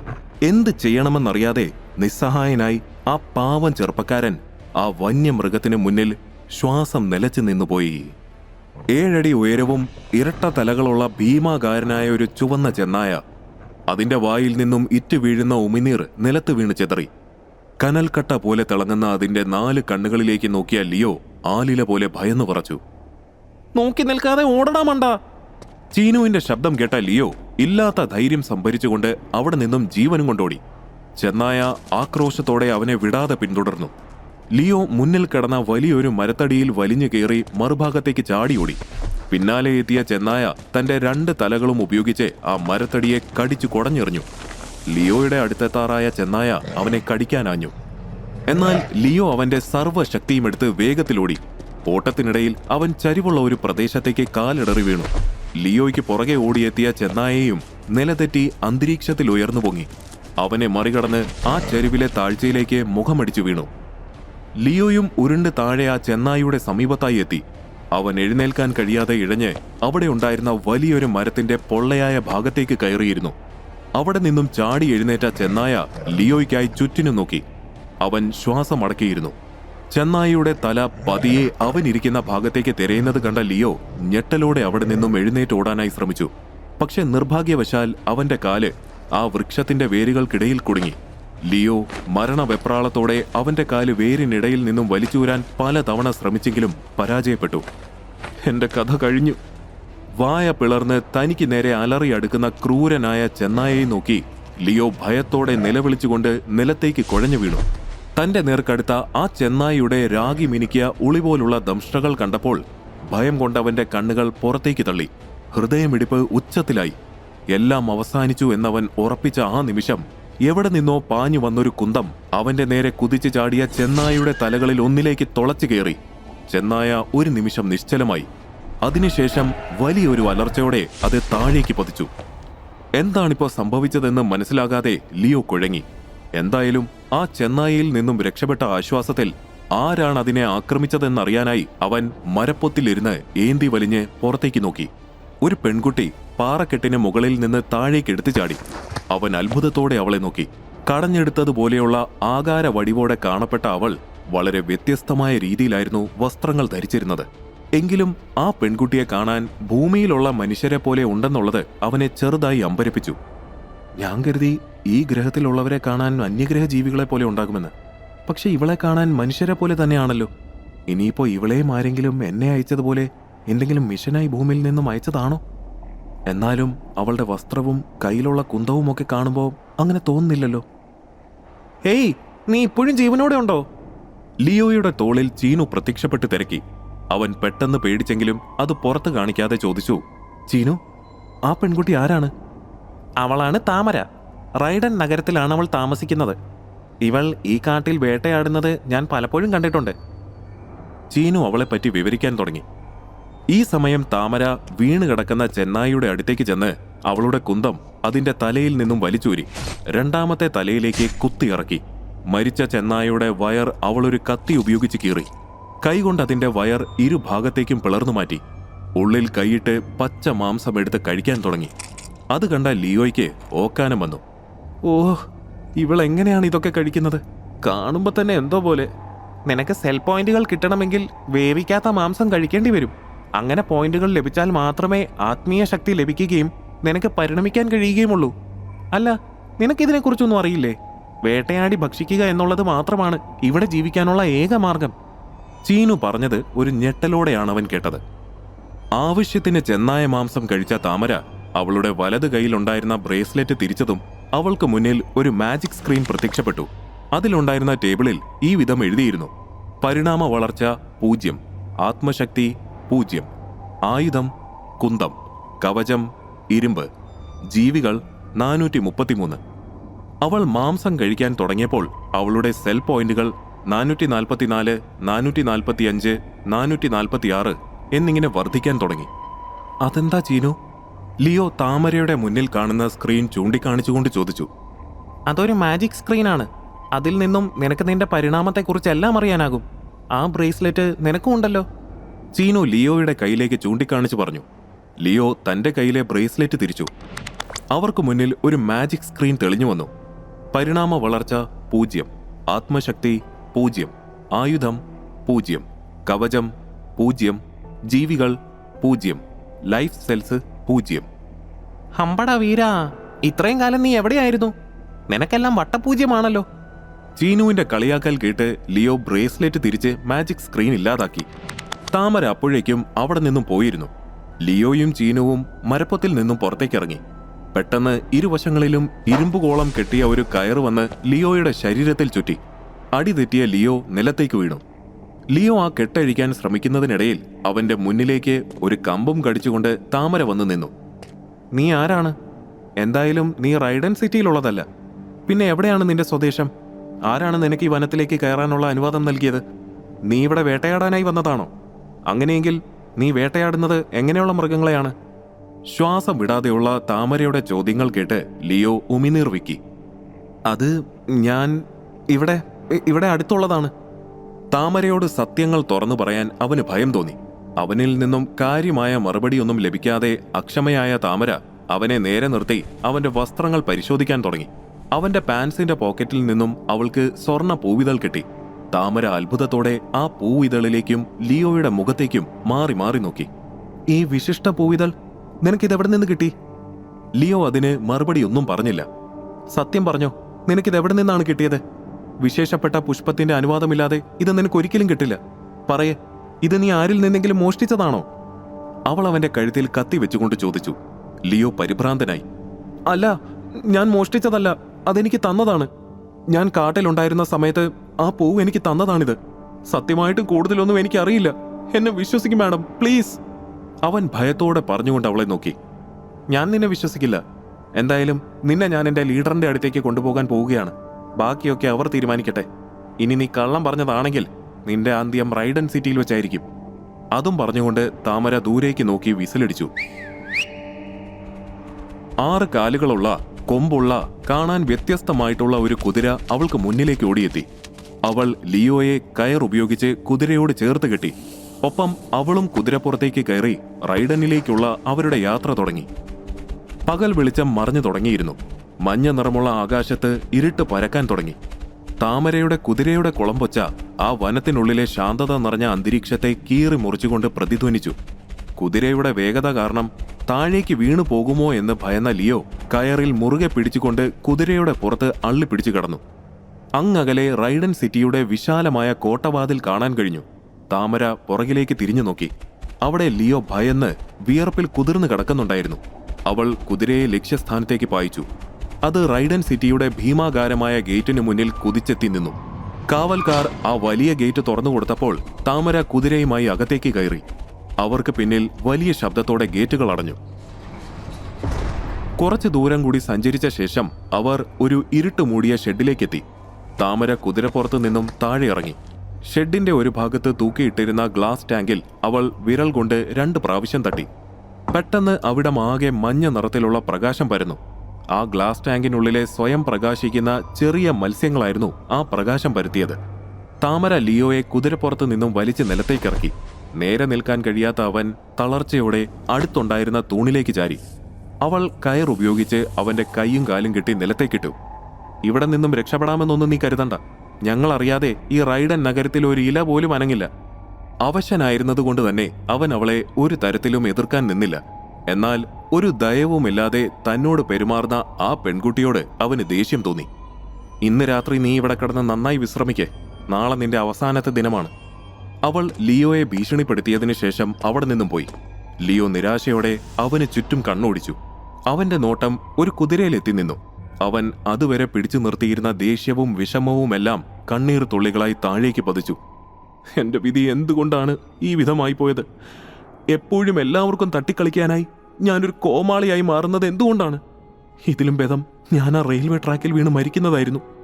ലിയോ കുതിരയെ നോക്കി കരഞ്ഞുകൊണ്ട് തുടർന്നു. അല്ല, ഞാനെന്തിനാ ഇപ്പൊ ഇതൊക്കെ നിന്നോട് പറയുന്നത്? നിനക്കറിയോ, എന്നെ മരണത്തിൽ നിന്നും രക്ഷിച്ച പ്രൊഫസർ പറഞ്ഞിട്ടാണ് ഞാൻ ഇവിടെ എത്തിയത്. അതുകൊണ്ടല്ലേ ഞാനിപ്പോ ഈ അവസ്ഥയിലായത്. അയാളെ എന്റെ കയ്യിൽ കിട്ടിയാലുണ്ടല്ലോ. ലിയോ ദേഷ്യത്തിൽ പല്ല് ഞെരിച്ചു. എന്നാൽ പെട്ടെന്ന് തന്നെ അവന്റെ ഭാവം മാറി. അയ്യോ, ഞാനിപ്പോ എന്താണ് പറഞ്ഞത്? ആ വലിയ മനുഷ്യൻ ഒരാൾ കാരണമാണ് ഞാനിപ്പോ ജീവനോടെ ഉള്ളത്. അദ്ദേഹമാണ് എന്റെ കുടുംബത്തിനെ കടക്കിണിയിൽ നിന്നും രക്ഷിച്ചത്. പ്രൊഫസർ വലിയ മനസ്സിനുടമയാണ്. പ്രൊഫസറെ കുറിച്ച് അറിയാതെ പറഞ്ഞുപോയ വാക്കുകൾ ഓർത്ത് അവന്റെ മുഖം പശ്ചാത്താപത്താൽ കുനിഞ്ഞു. അവന്റെ നിലവിളിയും പദം പറച്ചിലും സഹിക്കാൻ കഴിയാതെ ആ കുതിര പതുക്കെ പുറം തിരിഞ്ഞു നിന്നു. ഈ ലോകത്ത് ഞാൻ എത്തിയിട്ട് 1 ദിവസമേ ആയുള്ളൂ. അപ്പോഴേക്ക് ഞാനിതാ മരിക്കാൻ പോകുന്നു. നാളെ അവരെന്നെ എന്താണ് ചെയ്യാൻ പോകുന്നതെന്നറിയില്ലല്ലോ. ഞാൻ തിരികെ എത്തുന്നതും കാത്തിരിക്കുന്ന അമ്മയെയും അനുജത്തിയെയും ഓർത്ത് മാത്രമേ എനിക്ക് ദുഃഖമുള്ളൂ. അവന്റെ കൺമുന്നിൽ അമ്മയും അനുജത്തിയും ഒത്തുള്ള നിമിഷങ്ങൾ മിന്നിമറഞ്ഞു. ഏറെ നേരത്തിന് ശേഷം കണ്ണീരുണങ്ങിയ മുഖവുമായി അവൻ ഉറക്കത്തിലേക്ക് വഴുതി വീണു. താമര തന്റെ മുറിയിലെ ജനാലയിലൂടെ ലിയോയെ നോക്കി നിൽക്കുകയായിരുന്നു. അവളുടെ കയ്യിൽ അവനിൽ നിന്നും കൈക്കലാക്കിയ സ്വർണ്ണ പൂവിതളും ഉണ്ടായിരുന്നു. അപ്പോഴും അതെങ്ങനെ അവന്റെ കയ്യിൽ എത്തിയെന്നുള്ള ചിന്ത അവളെ വല്ലാതെ അലട്ടി. പെട്ടെന്ന് അവളുടെ തോളിൽ ഒരു ചെറിയ രൂപം തെളിഞ്ഞു. അതവളുടെ വളർത്തുമൃഗം നിധിയായിരുന്നു. താമര, നീ എന്താണ് ആലോചിക്കുന്നത്? അവൾ നോക്കി നിൽക്കുന്ന ഭാഗത്തേക്ക് എത്തി നോക്കിയിട്ട് നിധി താമരയോട് ചോദിച്ചു. നീ ആ കിടക്കുന്നവനെ കണ്ടില്ലേ? അവനെപ്പോലെ ഒരു പ്രത്യേകതകളും ഇല്ലാത്തവരുടെ സ്ഥാനം ആ തൊഴുത്തിലാണ്. പക്ഷെ എനിക്ക് മനസ്സിലാകാത്ത കാര്യം എന്തുകൊണ്ടാണ് ഈ വിശേഷപ്പെട്ട പൂവിതൾ പ്രകൃതി അവന് സമ്മാനിച്ചതെന്നാണ്. താമര, നീ ഇപ്പോഴും അവൻ പറഞ്ഞത് വിശ്വസിച്ചിരിക്കുകയാണോ? നീ അവന്റെ മുഖത്തേക്കൊന്ന് സൂക്ഷിച്ചു നോക്കിയേ. അവനെ കണ്ടാൽ തന്നെ അറിയാം പഠിച്ച കള്ളനാണെന്ന്. എനിക്ക് ഉറപ്പുണ്ട്, മിക്കവാറും അവനിത് ആരുടെയെങ്കിലും കയ്യിൽ നിന്ന് മോഷ്ടിച്ചതായിരിക്കും. നിധി തറപ്പിച്ച് പറഞ്ഞുകൊണ്ട് ലിയോയെ നോക്കി. അവനപ്പോൾ പാതി മയക്കത്തിൽ എന്തൊക്കെയോ പിറുപിറുക്കുന്നുണ്ടായിരുന്നു. അങ്ങനെയല്ല നിധി, ഒരുപക്ഷെ എന്തെങ്കിലും കാരണത്താൽ അവനെ പ്രകൃതി തെരഞ്ഞെടുത്തതാണെങ്കിലോ? നിനക്കറിയോ, അവൻ കയ്യിലൊരായുധം പോലുമില്ലാതെ കാട്ടിൽ അലഞ്ഞു തിരിയുകയായിരുന്നു. അവനെ ഏതെങ്കിലും മൃഗം ആക്രമിച്ചാൽ അവന്റെ കഥ കഴിയും. അങ്ങനെ സംഭവിക്കാൻ പാടില്ല നിധി. ഈ അവസ്ഥയിൽ അവന് സുരക്ഷിതനായിരിക്കാൻ കഴിയുന്ന ഒരേ ഒരു സ്ഥലം റൈഡൻ സിറ്റിയാണ്.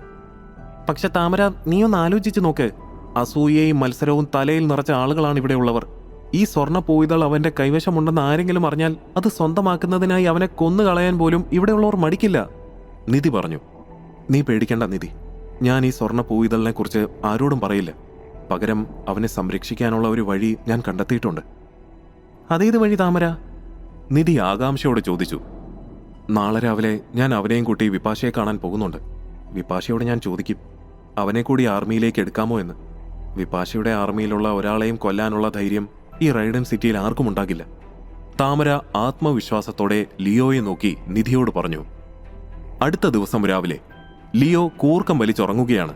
പക്ഷേ നഗരം ഉണർന്ന് തുടങ്ങിയിരുന്നതിനാൽ എങ്ങും ശബ്ദമുഖരിതമായിരുന്നു. അവൻ മുഖം ചുളിച്ചുകൊണ്ട് കണ്ണുകൾ ചിമ്മി തുറക്കാൻ ശ്രമിച്ചു. അല്പസമയത്തിനു ശേഷം ഒരു കോട്ടുവ ഇടാനായി വായ തുറന്ന് ഒപ്പം കണ്ണുകൾ തുറന്ന ലിയോ തുറന്നു വെച്ച വായടയ്ക്കാൻ മറന്ന പോലെ വാ പൊളിച്ച് നിന്നുപോയി. 40 അടിയോളം നീളമുള്ള ഒരു വെളുത്ത പെരുമ്പാമ്പ് അവന്റെ ശരീരത്തിനെ ചുറ്റി അവനു മുന്നിൽ വാ തുറന്നു നിന്നിരുന്നു. ആ പാമ്പ് തല ഇരുവശത്തേക്കും ചലിപ്പിച്ചുകൊണ്ട് ലിയോയുടെ കണ്ണുകളിലേക്ക് സൂക്ഷിച്ചു നോക്കി. ഭയം കൊണ്ട് മരവിച്ചു പോയ ലിയോയ്ക്ക് ഒന്ന് നിലവിളിക്കാൻ പോലും ശബ്ദം പുറത്തേക്ക് വന്നില്ല. ഒരടി പോലും അനങ്ങാൻ കഴിയാത്ത വിധം ആ പെരുമ്പാമ്പ് അവനെ വരിഞ്ഞു മുറുക്കി. ശരീരം ഞെരിഞ്ഞമർന്നു. ആ സമ്മർദ്ദത്തിൽ അവനൊന്ന് ശ്വാസമെടുക്കാൻ പോലും കഴിയുന്നുണ്ടായിരുന്നില്ല. ആർത്തി പൂണ്ട് അവനെ ഭക്ഷിക്കാൻ എന്നതുപോലെ ആ പെരുമ്പാമ്പ് വാ പിളർന്നു. അതിന്റെ വായിലെ കൂർത്ത പല്ലുകൾ കണ്ടപ്പോൾ തന്നെ ലിയോയുടെ പകുതി ജീവൻ പോയിരുന്നു. അവൻ കണ്ണുകൾ രണ്ടും ഇറുകെ പൂട്ടിയെങ്കിലും എന്താണ് സംഭവിക്കുന്നതെന്ന് അറിയുന്നതിനായി അവൻ ഒരു കണ്ണ് തുറന്നു നോക്കി. വാ പിളർന്ന പെരുമ്പാമ്പ് പിന്നിലേക്ക് മാറുന്നത് മുന്നിലേക്ക് കുതിക്കാനാണെന്ന് മനസ്സിലാക്കിയ ലിയോയുടെ തൊണ്ടയിൽ നിന്നും ഒരാർത്തനാദം പുറപ്പെട്ടു. അയ്യോ, എന്നെ രക്ഷിക്കണേ! ആരെങ്കിലും ഓടി വരണേ! ആരുമില്ല ഇവിടെ! ഈ പെരുമ്പാമ്പ് എന്നെ ഇപ്പൊ വിഴുങ്ങും! ആരെങ്കിലും ഓടി വരണേ! അയ്യോ! ലിയോയുടെ നിലവിളി കേട്ടിട്ടാകണം താമര അവിടേക്ക് ഓടി വന്നു. ആ സമയം പെരുമ്പാമ്പ് അവനെ വിഴുങ്ങാനായി അവനിലേക്ക് അടുക്കുകയായിരുന്നു. ലിയോയുടെ നിലവിളി കുറച്ചും കൂടി ഉച്ചത്തിൽ അവിടെ മുഴങ്ങി. താമരയെ കണ്ട ലിയോ അവളെ നോക്കി രക്ഷിക്കാനായി നിലവിളിച്ചു. മാഡം, എന്നെ വന്ന് രക്ഷിക്കേ! ഈ പാമ്പ് എന്നെ വിഴുങ്ങുന്നതിന് മുൻപ് എങ്ങനെയെങ്കിലും രക്ഷിക്കും മാഡം. എന്നാൽ അത്രയും ഭീകരമായ അന്തരീക്ഷത്തിലും യാതൊരു ഭാവഭേദവുമില്ലാതെ കൈകൾ കെട്ടി നിൽക്കുന്ന താമരയെ കണ്ടവൻ ആശ്ചര്യപ്പെട്ടു. ഈസിൽ, നിന്നോട് ഞാൻ പലതവണ പറഞ്ഞിട്ടുണ്ട് ആരെയും ഭയപ്പെടുത്തരുതെന്ന്. അവൾ ശാന്തമായി ആ പെരുമ്പാമ്പിന്റെ കണ്ണുകളിലേക്ക് നോക്കി പറഞ്ഞു. താമരയുടെ ശബ്ദം കേട്ടതും അത്രയും നേരം വായ പിളർന്ന് ഉഗ്രരൂപിയായി നിന്ന പെരുമ്പാമ്പ് അനുസരണയോടെ വായടച്ചു. എന്നിട്ടത് ലിയോയെ നോക്കി കണ്ണു ചിമ്മി. താമര ലിയോയുടെ അടുത്തേക്ക് വന്നത് കണ്ട പാമ്പ് പേടിയോടെ അവനിലുള്ള പിടി അയച്ചു. എന്നിട്ട് അത് തൂണിലൂടെ ഇഴഞ്ഞ് മുകളിലേക്ക് പോയി ഷെഡിന്റെ മുകൾ ഭാഗത്തായി തൂക്കിയിട്ടിരുന്ന ഒരു പെട്ടിക്കുള്ളിൽ പോയി ഒളിച്ചു. പെരുമ്പാമ്പ് കൂട്ടിൽ കയറിയപ്പോഴാണ് ലിയോയുടെ ശ്വാസം നേരെ വീണത്. ഇനി ഇതുപോലെ ഇവിടെ വരുന്നവരെ നീ ഭയപ്പെടുത്തിയാൽ ഉറപ്പായും അതിന്റെ ശിക്ഷ നീ അനുഭവിക്കേണ്ടി വരും. എന്നുവെച്ചാൽ നിനക്ക് ഭക്ഷണമൊന്നും തരില്ലെന്ന് മനസ്സിലായോ? ഈസിലിനെ ശകാരിച്ചുകൊണ്ട് താമര ലിയോയെ കെട്ടിയിരിക്കുന്ന കയർ അഴിച്ചു മാറ്റി. അവന്റെ മുഖത്തേക്ക് നോക്കിയ താമരയ്ക്ക് അവനപ്പോൾ പൂർണ്ണമായും ആ ഭയത്തിൽ നിന്നും പുറത്ത് കടന്നില്ലെന്ന് മനസ്സിലായി. ഒരു പാമ്പിനെ കണ്ട് കരയാൻ മാത്രം ഭീരുവാണോ നീ? താമര കളിയാക്കലോടെ പറഞ്ഞുകൊണ്ട് ലിയോയെ നോക്കി. നിങ്ങൾക്കത് പറയാം. ആ കാട്ടിൽ സമാധാനത്തോടെ ഇരുന്ന എന്നെ ഇവിടേക്ക് കൂട്ടിക്കൊണ്ടുവന്നത് ആ പാമ്പിനെ വെച്ച് പേടിപ്പിച്ചു കൊല്ലാനായിരുന്നോ? ലിയോ എത്ര ശ്രമിച്ചിട്ടും ഉള്ളിലുള്ള വിഷമം അടക്കാൻ കഴിയാതെ അവൻ കരഞ്ഞുപോയി. അയ്യേ, കരച്ചിൽ നിർത്തടാ. അതെന്റെ വളർത്തുമൃഗമാണ്. അത് മനുഷ്യരെ ഒന്നും ചെയ്യില്ല. നീ കരച്ചിലൊക്കെ നിർത്തിയിട്ട് എന്റെ കൂടെ വാ. താമര അവന്റെ കയ്യിൽ പിടിച്ച് പോകാനായി വലിച്ചു. എന്നാൽ ലിയോ അവളുടെ കൈ ദേഷ്യത്തിൽ തട്ടിയെറിഞ്ഞു. ഞാനെന്തിനാ നീ പറയുന്നതനുസരിച്ച് നിന്നോടൊപ്പം വരുന്നത്? ഞാൻ വരില്ല. അല്ലെങ്കിൽ തന്നെ എന്തധികാരത്തിലാണ് നീ എന്നോട് ഓർഡർ ചെയ്യുന്നത്? ഞാൻ നിന്നോടൊപ്പം എവിടേക്കും വരുന്നില്ല. എന്നെ എത്രയും വേഗം എവിടെ നിന്നാണോ പിടിച്ചുകൊണ്ട് വന്നത് അവിടേക്ക് തിരിച്ചു കൊണ്ടാക്കണം, ലിയോ പറഞ്ഞു. ഓഹോ, അങ്ങനെയാണോ? താമര ലിയോയെ നോക്കി പുഞ്ചിരിച്ചു. ഈസിൽ. മുകളിൽ പെട്ടിയിലുണ്ടായിരുന്ന പെരുമ്പാമ്പ് അവളുടെ വിളി കേട്ട് പെട്ടിയിൽ നിന്നും തല പുറത്തേക്ക് നീട്ടി നോക്കി. അത് കണ്ട ലിയോ പതിയെ താമരയുടെ അടുത്തേക്ക് നീങ്ങി നിന്നു.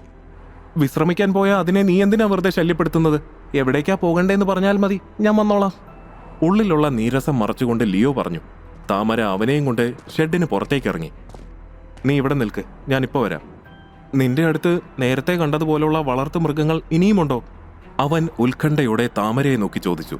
അവൾ അതിന് മറുപടിയായി ഒന്ന് പുഞ്ചിരിച്ചിട്ട് അവിടെ നിന്നും പോയി. മുന്നിലേക്ക് നോക്കിയ ലിയോ റൈഡൻ എന്ന ഭീമാകാരമായ നഗരം കണ്ട് ഞെട്ടി മരവിച്ചു നിന്നു. ലിയോയ്ക്ക് അവൻ ഏതോ പുരാതന യുഗത്തിലേക്ക് എത്തിപ്പെട്ടതുപോലെ തോന്നി. വാള്, കുന്തം, കത്തി, കോടാലി, ഗദ തുടങ്ങിയവയാണ് പ്രധാനമായും അവിടെയുള്ള ആളുകളുടെ ആയുധങ്ങൾ. മാത്രമല്ല അവിടെയുള്ള ആളുകളെല്ലാം വളരെ ശക്തരുമാണ്. കുറച്ചുപേർ വേട്ടയാടിയ മൃഗങ്ങളെ കയറിൽ കെട്ടി വലിച്ചുകൊണ്ട് വരുന്നുണ്ട്. ചിലർ വേട്ടയാടിയ മൃഗങ്ങളെ വിൽപ്പന നടത്തുന്നു. അതൊക്കെ വാങ്ങിക്കഴിക്കുന്നവരുടെ ലൈഫ് സെല്ല് കൂടുന്നതവൻ കണ്ടു. ചിലരോടൊപ്പം അവർ ഇണക്കി വളർത്തുന്ന പലതരം മൃഗങ്ങളുമുണ്ട്. ചില മനുഷ്യർ വ്യത്യസ്തങ്ങളായ വലിയ മൃഗങ്ങളുടെ പുറത്തിരുന്ന് സവാരി ചെയ്യുന്നു. അങ്ങനെ പലതരത്തിലുള്ള പടച്ചട്ടകൾ ധരിച്ച് വിവിധ ആയുധങ്ങളും കയ്യിലേന്തി അവിടെയുള്ളവർ അവരുടെ ദൈനംദിന ജോലികളിൽ മുഴുകിയിരിക്കുന്നു. റൈഡൻ നഗരത്തിന് നടുവിലായിട്ടാണ് അവിടുത്തെ കൊട്ടാരം സ്ഥിതി ചെയ്യുന്നത്. കൊത്തുപണികൾ നിറഞ്ഞ കൂറ്റൻ തൂണുകളും ശില്പങ്ങൾ നിറഞ്ഞ ഇടനാഴികളും ചിത്രങ്ങൾ നിറഞ്ഞ ചുവരുകളുമൊക്കെയുള്ള ഒരു വലിയ കൊട്ടാരം. ലിയോ അത്ഭുതത്തോടെ അതിലുപരി ഭയത്തോടെയും എല്ലാം നോക്കിക്കണ്ടു. ഇവിടെ നിന്നും ഞാനെങ്ങനെ ജീവനോടെ രക്ഷപ്പെടും? ഈ നഗരത്തിനുള്ളിലാണ് ആ ഡേറ്റ കളക്ടിംഗ് ഡിവൈസ് ഉള്ളതെങ്കിൽ ഞാൻ അതിനെ എങ്ങനെ കണ്ടെത്തും? ഉത്തരമില്ലാത്ത ചോദ്യങ്ങൾ ലിയോയുടെ ഉള്ളിൽ കിടന്ന് വീർപ്പുമുട്ടി. ഇതൊക്കെ കാണുമ്പോൾ തന്നെ എനിക്ക് പേടിയാകുന്നു. എത്ര വലിയ നഗരമാണിത്. പെട്ടെന്ന് ലിയോയുടെ തോളിൽ ചീനു പ്രത്യക്ഷപ്പെട്ടു. ലിയോ, നീ എന്തിനാ ഭയപ്പെടുന്നത്? അപ്രതീക്ഷിതമായി കേട്ട ശബ്ദത്തിൽ ലിയോ ഞെട്ടിപ്പോയി. ആ, അവൻ ദേഷ്യത്തോടെ ചീനുവിനെ നോക്കി. നിനക്കറിയോ ചീനു, ആ പെരുമ്പാമ്പെന്നെ വിഴുങ്ങേണ്ടതായിരുന്നു. എങ്ങനെയൊക്കെയോ ഞാൻ അതിൽ നിന്ന് രക്ഷപ്പെട്ടു. അതാ താമരയുടെ വളർത്തുമൃഗമാണ് പോലും. ഇതിനെയൊക്കെയാണോ ഓമനിച്ച് വളർത്തുന്നത്? അതിനെ കണ്ട് പേടിച്ചെന്റെ ബോധം പോയില്ലെന്നേ ഉള്ളൂ. ആ സമയം അവൾ വന്നില്ലായിരുന്നെങ്കിൽ അതെന്നെ ബ്രേക്ക്ഫാസ്റ്റ് ആക്കിയേനെ. എന്നെ ഒറ്റയ്ക്കാക്കിയിട്ട് ഇന്നലെ പോയതാണല്ലോ. നീ ഇതുവരെ എവിടെയായിരുന്നു ചീനു?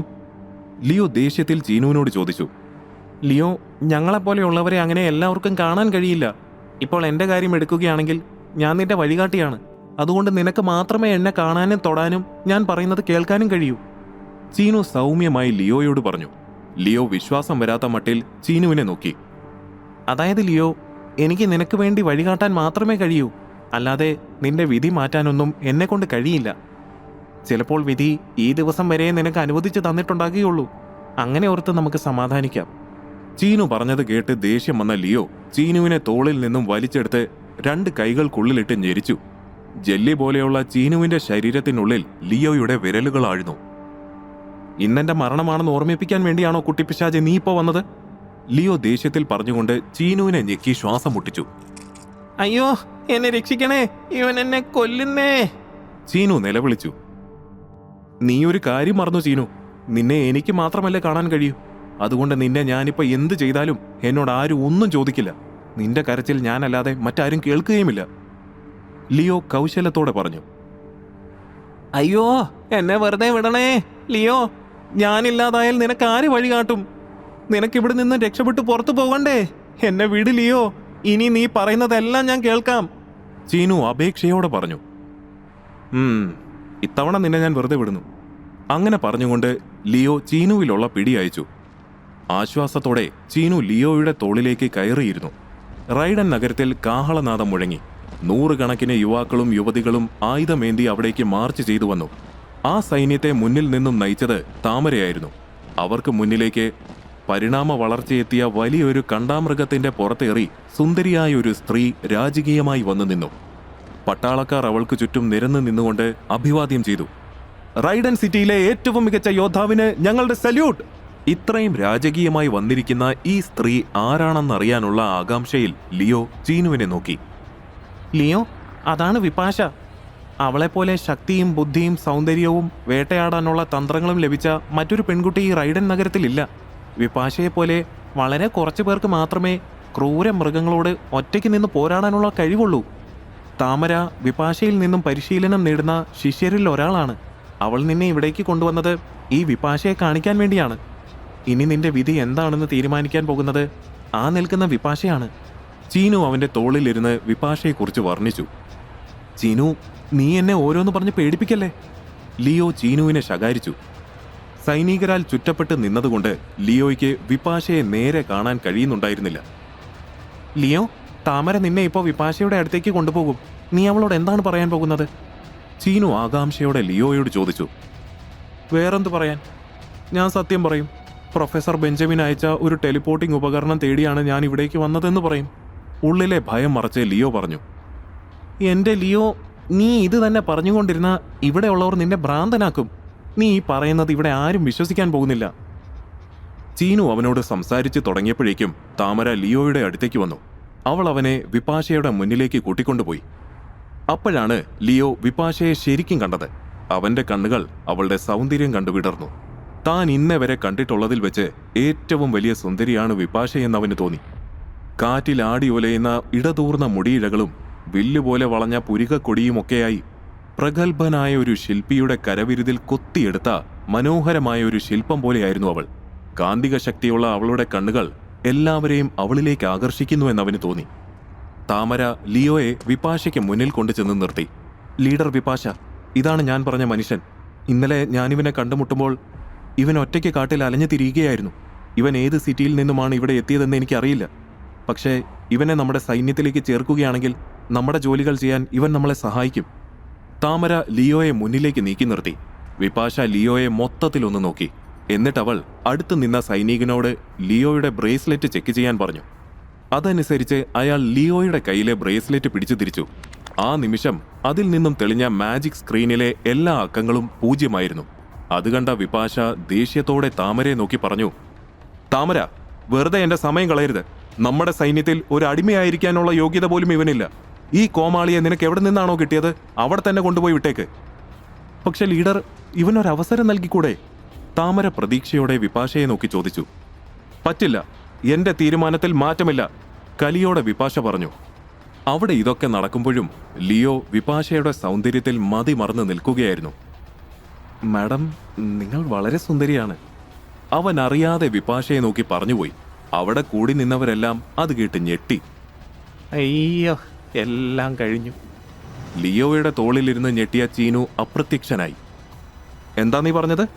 വിപാശ കഠിനമായ ദേഷ്യത്തോടെ അവനെ നോക്കി ചോദിച്ചു. അത് മാഡം. അറിയാതെ വന്നുപോയ തെറ്റ് മനസ്സിലാക്കിയ ലിയോ ഒന്നും പറയാനാകാതെ നിന്നു വിയർത്തു. താമര, എത്രയും വേഗം ഈ കോമാളിയെ ഇവിടെ നിന്ന് കൊണ്ടുപോയിക്കോ, അല്ലെങ്കിൽ ഞാൻ ഇവനെ എന്റെ മൃഗത്തിന് ഭക്ഷണമാക്കും. വിപാശ ലിയോയ്ക്ക് നേരെ ആക്രോശിച്ചു. പരിഭ്രാന്തിയായ താമര ലിയോയെ അവിടെ നിന്നും കൂട്ടിക്കൊണ്ടുപോയി.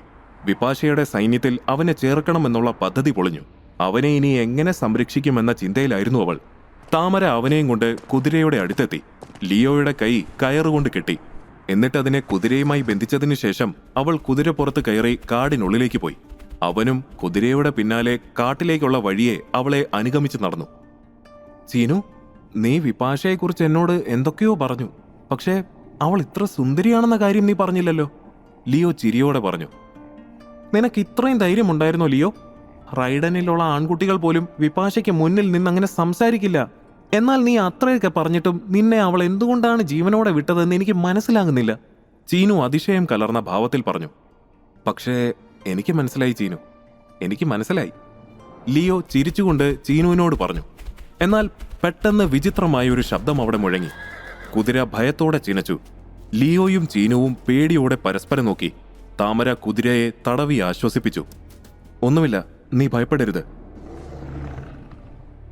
ആ വിചിത്ര ശബ്ദം വീണ്ടും കേട്ടു. താമര കുന്തം കയ്യിലെടുത്ത് കുതിരപ്പുറത്ത് നിന്നും ചാടിയിറങ്ങി. എവിടെ നിന്നോ പാഞ്ഞു വന്ന ആസിഡ് കലർന്ന ഉമിനീരിൽ നിന്നും താമര തന്ത്രപൂർവ്വം ഒഴിഞ്ഞുമാറി. അത് അവൾക്ക് പുറകിലെ മരത്തിൽ ചെന്ന് പതിച്ചു. അത് വീണ ഭാഗത്തെ മരത്തൊലി പൊള്ളി അടർന്നുപോയി. അവൾ വേഗം ഒരു കത്തിയെടുത്ത് ലിയോയുടെ കയ്യിലെ കെട്ടുമുറിച്ചു. എന്നിട്ട് അവനോട് പറഞ്ഞു, നോക്കി നിൽക്കാതെ ഇവിടെ നിന്ന് പോവോ. പെട്ടെന്ന് വിഷമുള്ള ഒരു മൃഗം മരത്തിന് മുകളിൽ നിന്നും അവർക്ക് മുന്നിലേക്ക് ചാടി വീണു. നീരാളിയും തേളും 8 കാലിയും കൂടി ചേർന്നതുപോലുള്ളൊരു ഭീകര ജന്തു. അതിനെ കണ്ട ലിയോ അലറി വിളിച്ചുകൊണ്ട് അവിടെ നിന്നും ഓടി മാറി. താമര ഭീകരരൂപിയായ ആ വിഷജന്തുവിനോട് പോരാടാൻ തുടങ്ങി. അത് അവൾക്ക് നേരെ ആസിഡ് തുപ്പി. താമര അതിൽ നിന്നെല്ലാം ഒഴിഞ്ഞു മാറി. 8 കാലുകളുള്ള ആ രാക്ഷസന്റെ കാലുകളിൽ അവൾ കുന്തം ഉപയോഗിച്ചു കുത്തി. ആ മൃഗം അലറിക്കൊണ്ട് താമരയെ ചുഴറ്റിയെറിഞ്ഞു. കുന്തം അവളുടെ കയ്യിൽ നിന്നും എവിടേക്കോ തെറിച്ചു വീണു. താമരയും വിഷജന്തുവുമായുള്ള പോരാട്ടത്തിൽ ആ ജന്തു ആധിപത്യം പുലർത്തി. ഓടിക്കൊണ്ടിരുന്ന ലിയോയെ ചീനു തോണ്ടി വിളിച്ചു.